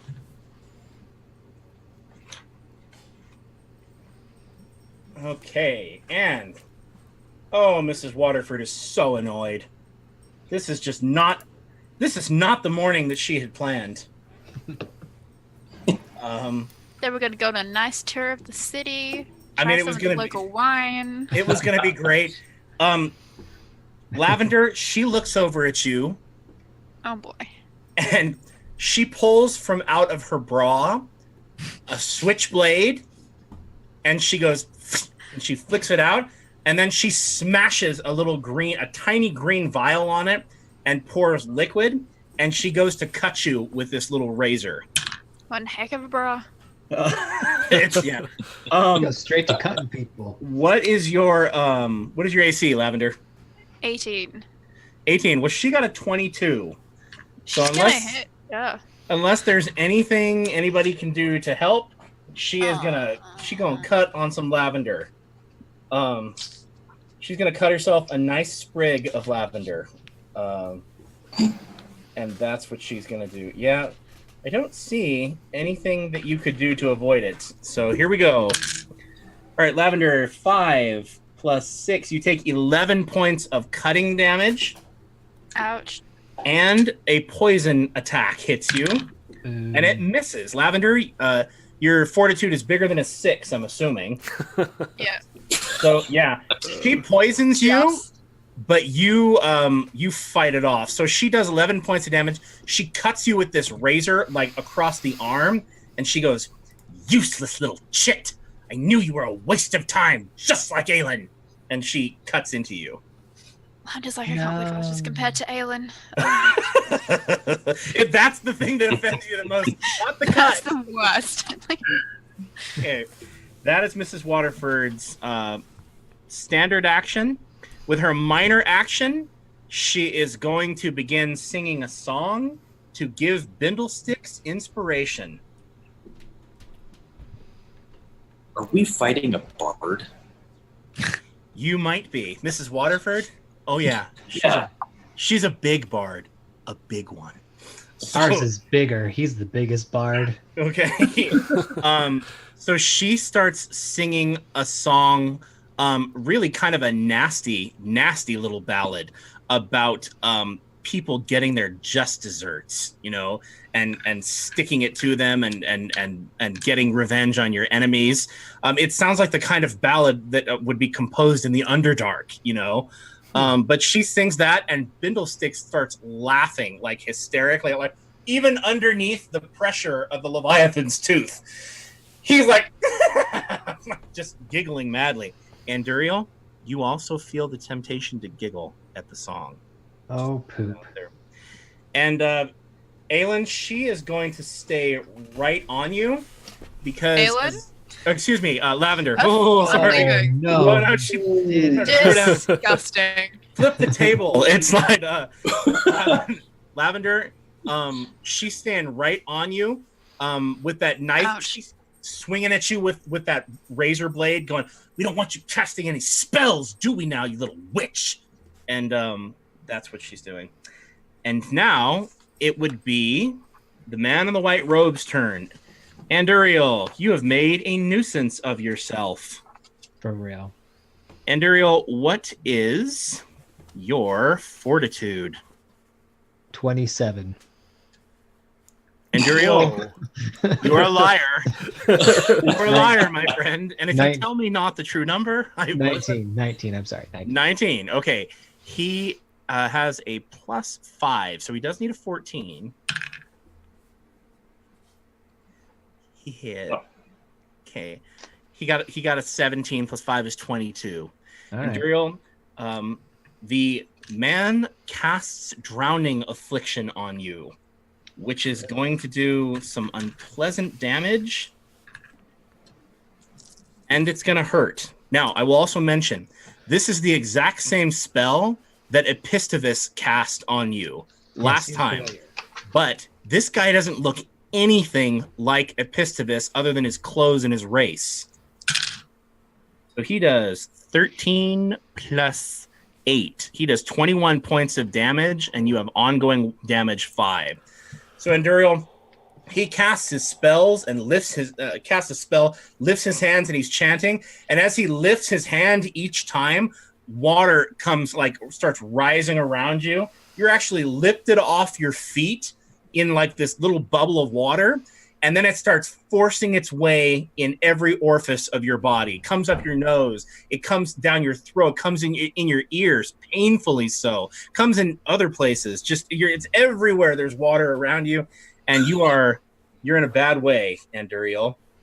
And does that stop me from being able to channel divinity? No, not necessarily. It doesn't prevent you from using your abilities. Because I could think the prayer, right? There's no verbal requirement. Otherwise, I'd be like, whoa, whoa, whoa, whoa. That's not gonna say it like merman. Yeah. So no, channels his Aquaman. Well, it doesn't mean that it succeeds. You can be pushing at the water, guarding yourself. It's just what's happening. Anduriel will call out in his mind as an immediate reaction, Shadow of Naylock. He'll just shout in his mind, Naylock, bring to life the shadow of my vengeance. And he'll send his shadow towards the man in the white. Okay. Alrighty. And what does that do on the first round? The first round, it kills him. The target, it's an auto kill. No big deal. So the target takes an ongoing 5 necrotic damage, and then the first save fail is blinded. Okay. All right. So the first thing is ongoing 5 necrotic. I got you. Is he immobilized also, or not yet? No. Okay. So ongoing 5 necrotic on his turn, and he hates you for that one. All right, Gizik, my friend, it is your turn. So, Anduriel, he raises this water around you, and your shadow goes running towards him, leaps onto him, and starts choking the life out of him. And he's like, oh, like that. And it starts choking him. He is going to move, however, because he doesn't want to be close to you. So he's going to go 1. Oh, crap. Lavender, you're in the way. He doesn't really want to run past you. Yeah, he does. Okay, I am pretty scary. She's got that sweet armor on. So well, probably like... she's carrying an enormous greatsword too, not unlike Sister Faudever's. And ooh, nice. You don't. I, for one, would love to see her swing that sword. Okay, yeah, you know what? He's going to risk it because he's a little bit more worried about Anduriel. So, Lavender, you get an attack of opportunity. It is a melee basic attack. Alrighty, I'm going to roll it. On your character sheet. That's a 19. Oh, that's a hit. Okay, are you using your greatsword? Yeah. Okay, so that's 2d6 plus 5. 2, 6 plus 5. Okay. I mean, 6 and a 4 plus 5, so 15. 15. Thanks. Okay. All right, Lavender. This guy and this elf in the white robe goes running past you, and describe for us what it looks like as you take your attack of opportunity. Like, I've got Mrs. Waterford. She's just called me a witch and then compared me to Aelin's. Like, I'm all fired up. I'm like, I am not. That is wrong. No. Nope. So I, like, grab it, and I'm going to hit her, and then I see him running, and I'm like, watch this one. Smash him. Okay. So you whip your sword around and stab him, and he goes, ugh, as you stab him running past. He does manage to move 1, 2, 3, 4, 5, 6, 7. He moves into square 11I on the other side of Mrs. Waterford, and Lavender stabs him viciously on the way, and Mrs. Waterford is like, she's like mean with that weapon. So it's generally unpleasant. And that would be his turn. Gizik, it's your turn, my friend. Was that Dr. Field who just went? No, that was the white robe. The elf in the white robe. It was fake Epistivus. Well, fake Epistivus. He's using the same spells as Epistivus, and he has the same clothing and whatnot, but his face is entirely different. His body shape is entirely different. Well, I mean, we know that he was a spirit looking for a body, so... They should have put him in a sloping forehead. We should have found some way to destroy his soul. He hates him, Precious. Yeah. All right. I think you're mad because he cast a spell on you, Anduriel. That's legitimate.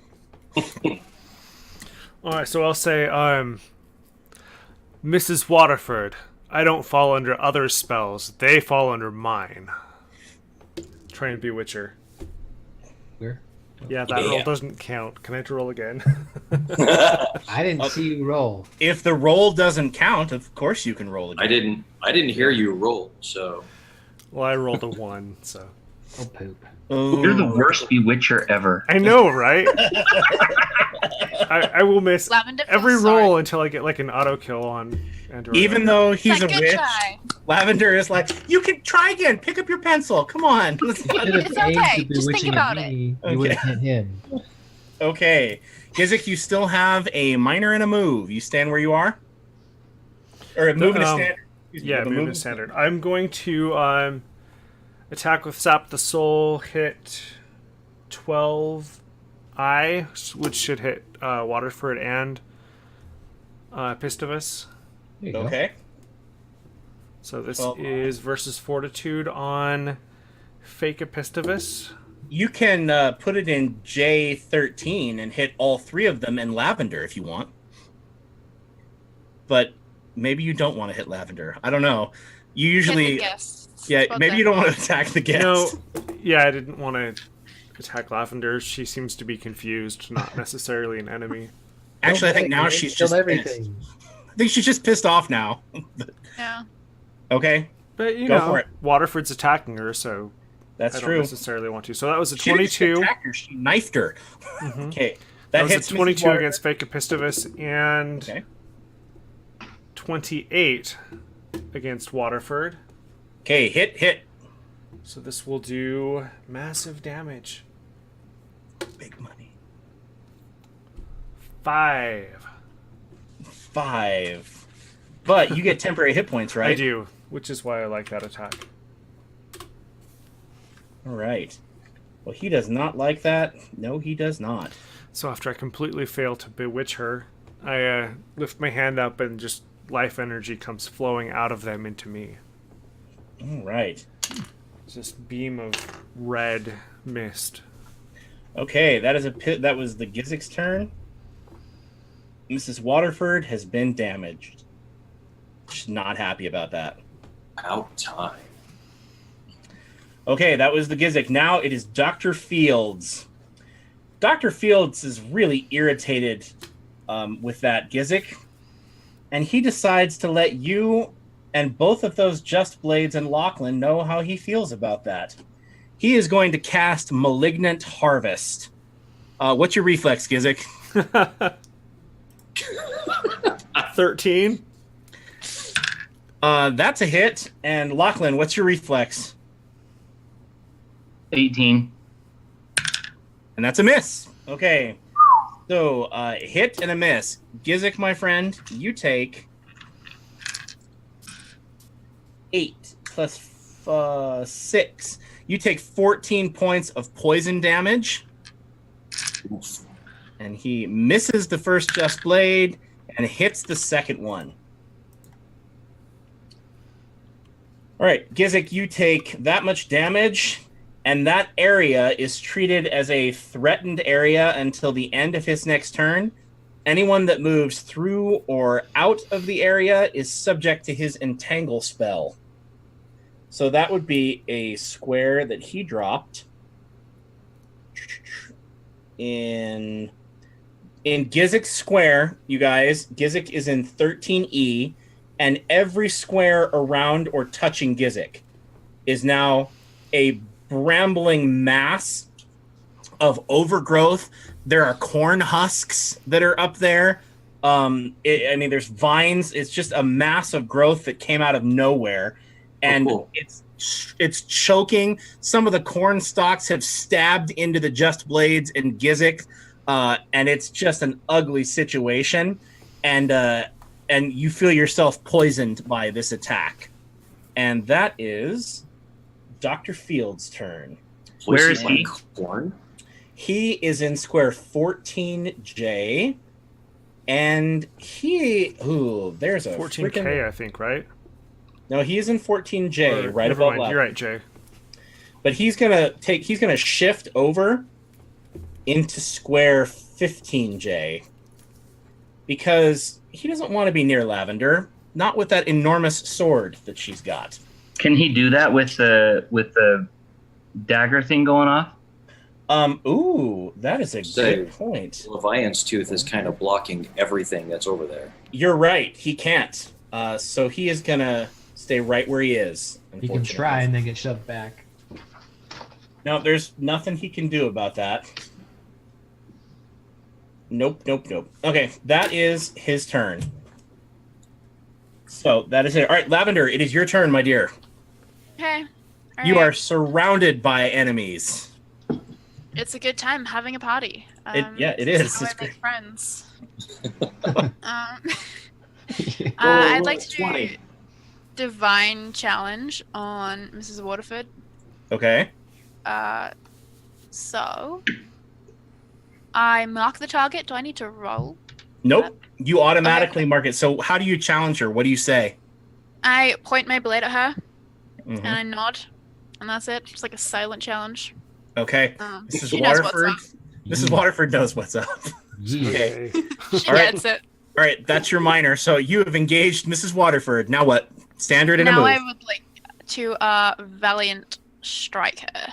All right, go for it. Your attack bonus should be right there on the power.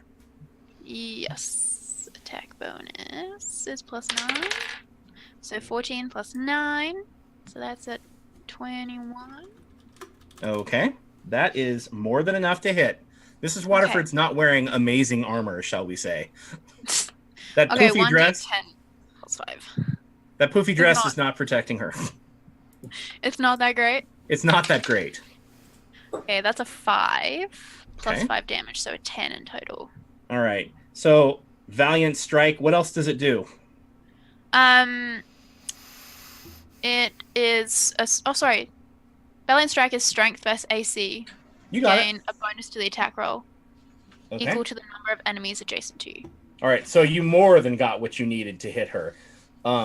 Because boy, did you get a big bonus with all the people that are around you. So you got her. So you stab her. Do you say anything? Do you shout anything? Or is it, what kind of a strike is it? No, I think Lavender's so angry she's gone silent. It's like Whoa. the most deadly that a woman can be is when they're silent. All right. All of the other party members begin slowly backing up. All right. Yeah. All right. So you just stabbed into the elf in the white robe behind you. You swing your blade around and you point at her and nod, and then you swing. She just can't get out of the way fast enough, and you end up stabbing her in her side. She hisses at you. You can also, if you would like, use your action point right now. You don't have to. You have everybody has an action point that lets them take an extra attack if they would like to once per day or once every 3 encounters. So you can take it now and take an extra standard action, or you can save it. I think I'll save it. Okay. Thank you. You also have a move action. Okay. I think I'll pass on that move. Lavender will stay where she is. Okay, you can do anything with a move action that you could with a minor action. Because, minor's okay. lesser. So you want to look at your minors and see if there's something you'd like to do? I also have a Force Spheres attack, which is a daily action as well, so I can only use that once. Mm-hmm. But that's okay.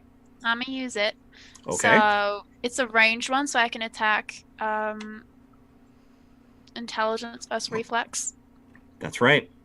So I can attack her and someone else, I'm presuming. Oh no, one Force Sphere. I can attack Miss Waterford again. Okay. So polite calling it Miss Waterford. I love it. It's adorable. Okay. 17. You are attacking her reflex, right? Oh, you got her. Her reflex is only 15. She's not as spry as she thinks she is. Okay, roll That for damage. dress. Okay, Yes, roll the for damage. The poofy blue dress. That's Your it. downfall. That's what it is. So that's a 5 plus 4, 5 plus 5. So 10. 10. Okay. So All right. 20, What does it so- look like when she casts this force spell? So she's got the sword out.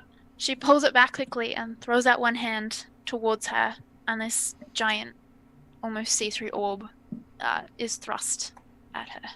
Okay. So this little opaque little orb just flies into her. You're so close to her that you hit her in the face and knock her head back violently.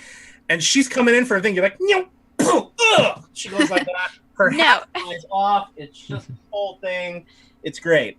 So her blood squirts out of her nose, and she just looks at you with such seething hatred. And Ayland, I believe you get multiple force spheres when you cast. Oh no! He did it again. I'm just gonna start counting these down. I feel like I could get a bonus. Oh no! Every... Okay, here I'll tell you what. Since I called your character the wrong name, you get advantage on your next attack. There you go. Okay. Oh, nice. Okay, so the mention of Aelin pisses you off so badly that you get good luck from her. Okay, not from her. From the... All right, you have 3 more spheres, Lavender, that you've summoned that are floating around you. Okay. And they will attack people all at once? You can only do it on another turn. You have to wait. You can use a minor action, or is it a standard? Let me just look at it real quick here. It's a minor. Well, this is a great power. I want this power. Yeah. So yeah, you can do that. So That'll she's be awesome. Essentially Magneto right now. Yeah, she's got these little spheres That's what of I'm doing. force like moving around her body, and she just uppercutted Waterford with it. Like right. them? I'm kidding. Sorry. Bindlesticks. Bindlesticks is underneath a really nasty force. He is restrained and prone. Correct. That is just a bad bit of business for him right there. Let's see. But he can sing a little ditty while he's down there. Oh. Okay. Anduriel, he is going to use Open Death's Door on you, which he tried to use last time he fought you. Sounds delightful. On you. Let's see. What's your fortitude, Anduriel? I think we talked about this already. It's 27. Yeah, I believe we. It's 19. 19. Okay. Open Death's Door. He has a +8, making that a 17. Oh. So, unfortunately, and he's at a minus anyway, right, Ryan? Because he's restrained. He's a -2. So he's flattened, and he starts chanting, and his hand is encased in this little black death-like energy, and he's like, "Ugh," and he tries to touch you, and the force just goes, whoa, and it flattens him back down again, and he's unable to do it. Yes, so sad. You can't summon death onto a cleric of death.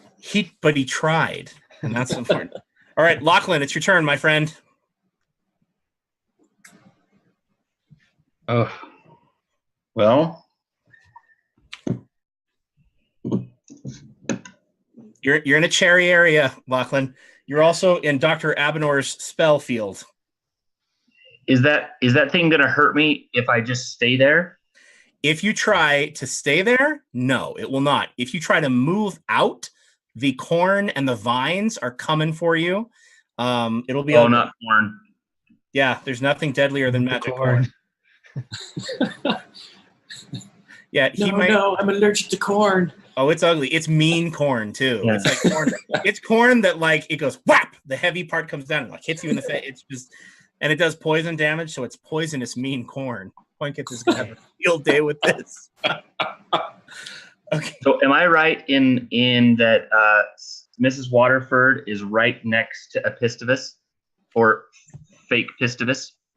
You would be correct. Fake Epistivus is on the other side of her, and so is Dr. Field, and Lavender is on the opposite end, stabbing her and blasting her in the face. Well, I want to use Song of Discord at her. Oh, is this your daily? It is. Okay. What's her will? Well, it's only 16, as it turns out. It's a sing-off. Mrs. Waterford is more of a diplomat. Dang it! There's no damage. It's a 20, but there's no damage. Oh no! Oh, but she's really dominated. Really dominated. Okay. All right. Yeah, she's like, use me, please. It's unpleasant. Okay. I'm on fire. Okay, so she is dominated till the end of my next turn, and as an effect, she makes a basic attack against an enemy of my choice as a free action. So I want her to turn around. So he looks at her, and he starts singing a love song like just an old-fashioned love song right at her, and kind of counteract the nasty song she's singing, and she is just like completely entranced by it. And then he just kind of turns his hand like this and turns her around, and is just brings his hand down like he's puppeting her to just haul off and slice and dice. Okay, so fake Epistivus is looking. He catches sight of her, and she whips around with that razor and goes, ugh! And she makes it, but the ruffle on her thing gets hooked up in one of her earrings, and she's like, ah! And unfortunately, she misses Epistivus.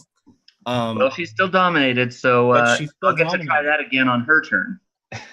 All right, so next to Mrs. Waterford. Bard on bard violence there. Can I ask about Aberrant Mark of Madness? You absolutely can.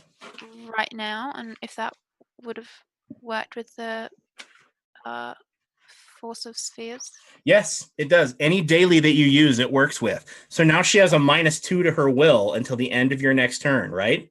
Yeah. In the encounter. Excellent. So you enemy really hit with daily power takes minus penalty to will, so not. Yeah, so every time you use a daily power on someone, you weaken their willpower. Their will defense goes down by 2. So you made Mrs. Waterford just will-alicious. She's waiting to get hit. That's Lachlan.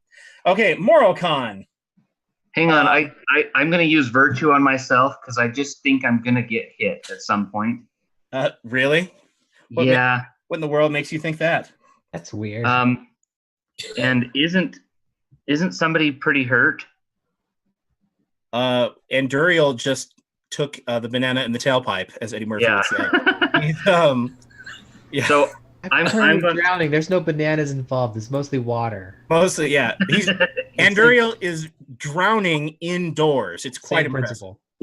Yeah. I'm just trying to think. Should I give him a save or I think I'm going to give him a save instead of healing, so that he stops drowning. Go for it, Anduriel. Make your save. You can make a save with a +5 bonus. What ability is that, Ryan? Divine Metal. Okay. Is that the die? That's the die 20, right? With what bonus? +5. 22. Okay. Okay, so he looks over at Anduriel and just he's still in the middle of singing at Mrs. Waterford, and he turns over and he's like turns and looks at Anduriel and is like, "One, I'm sure they wrote for you and me." Right at him. Like, "Take it off, Anduriel." Okay. All right. Anduriel, you're like, boom. Anduriel, you dance your way out of the water and manage to escape the enchantment that was on you. And you're probably a little bit embarrassed, though, because he did make you dance. But I partially wish I was still drowning, but mostly ungrateful. All right. Morocon, the Stanny girl comes from around the corner and moves into square H9. And she sees that you have scared away a bunch of people, and she looks up at you and she says, "You stupid dragon blood, Ichthe and she starts casting just this horrible sounding spell. And she is going to cast Terror in the Night on you. Morocon, what is your will? 19. 19. She has a +9. She needs a 10. That is a 9, my friend. She misses you. So she starts casting this spell, and this black crackling fog and energy kind of like settles around your head, and you shake it off. And what does that look like? I'm gonna I'll look at her and just say, "You should try enunciating." Okay. Oh. All right. It settles around. You're like, and she looks at you and she's like, "Oh, and she starts reaching for her knives, and she draws 2 of her knives. And that is where she is. And we are a half an hour over, but I wanted to get through one round of combat. that is when something rather dramatic happens at the beginning of the next round. So the cloth that was over the huge object behind Bindlesticks, in all of the Leviathan's tooth rattling, it falls to the floor. And there's a mirror? A mirror. Very good, Jeffrey. How did you know, Jeffrey? It's a theme in this campaign. It's a mirror, and it's surrounded. It's got a frame of silver and gold that's woven between each other. And between the image in the mirror, you can see a beautiful garden and a dark gray tower off in the distance. That image shimmers, and then a vortex opens up in the mirror and begins sucking all of you into it. And it starts dragging. The chairs are actually flying in the room and being sucked into it. The people who were forming that line, they're like, whoa! They get blown right through the air. And it is pulling you inexorably towards it. And that, my friends, is where we will end for the evening. So, who knows what happens? I do. But we're quite a bit over. Thank you guys for being here. Quite a bit over. Lulu, thank you so much for being here and for staying an extra half hour. Lulu, you're going to join us next week, right? No, this was terrible. Yeah. Okay. No. Just awful. Just terrible. Awful. Okay, Jeffrey, I believe you have our consider this moment for today, right? Yeah, I do. Yeah. Okay. All right. If not, we'll just surprise Lulu and turn it over to her. Okay. Go ahead, Jeffrey. Okay. All right. I'll keep it simple and short. If something is worth doing, it's worth planning. So, there's so many times in our life where it's better to sit down and figure out what you're going to do and how you're going to do it before you even start, and that way you'll do it much better and it'll be a lot easier, and things just go a lot better when you plan thoroughly. Anybody have any thoughts they'd like to offer in that vein?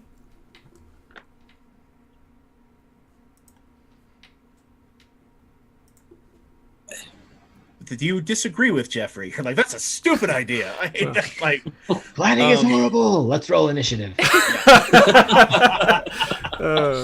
I do like that idea. I think that there are times when, I frequently want to rush into things, and there are times when you just really can't do that. I always want to rush into buying a car, and I want what I want. I usually know exactly what I want, but when you're buying a car, you can't rush into that. You got to be careful. You got to make a good choice.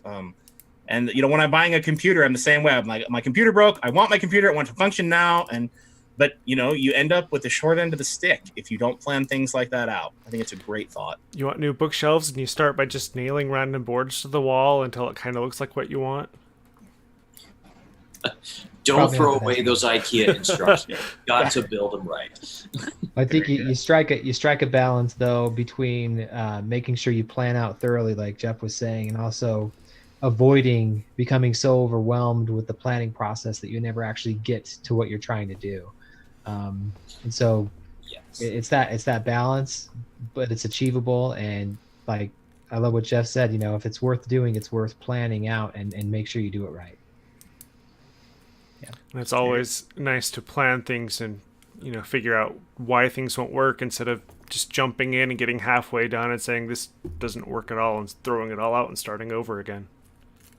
Yeah. True. You know what? I think save yourself a lot of pain. I think the thing that you can apply that to is your dealings with other people. People are complicated and messy, and a lot of times when you're dealing with someone, you may not be dealing with someone who has the same level of mental maturity that you do. And the older you get, hopefully the truer that is, right? Because you'll have grown. And sometimes when you're dealing with someone who is they're not strong enough yet, their self-perceptions aren't accurate maybe, you have to plan out how you're going to communicate with people sometimes, I think, in order to have a positive outcome. I think it's where people are worth thinking that. So I think that's great. Any other thoughts before we finish the night? Okay. All right. Awesome. Thank you guys for joining us. There are more of us than there are of them. Have a good night, everybody. Bye-bye. Bye.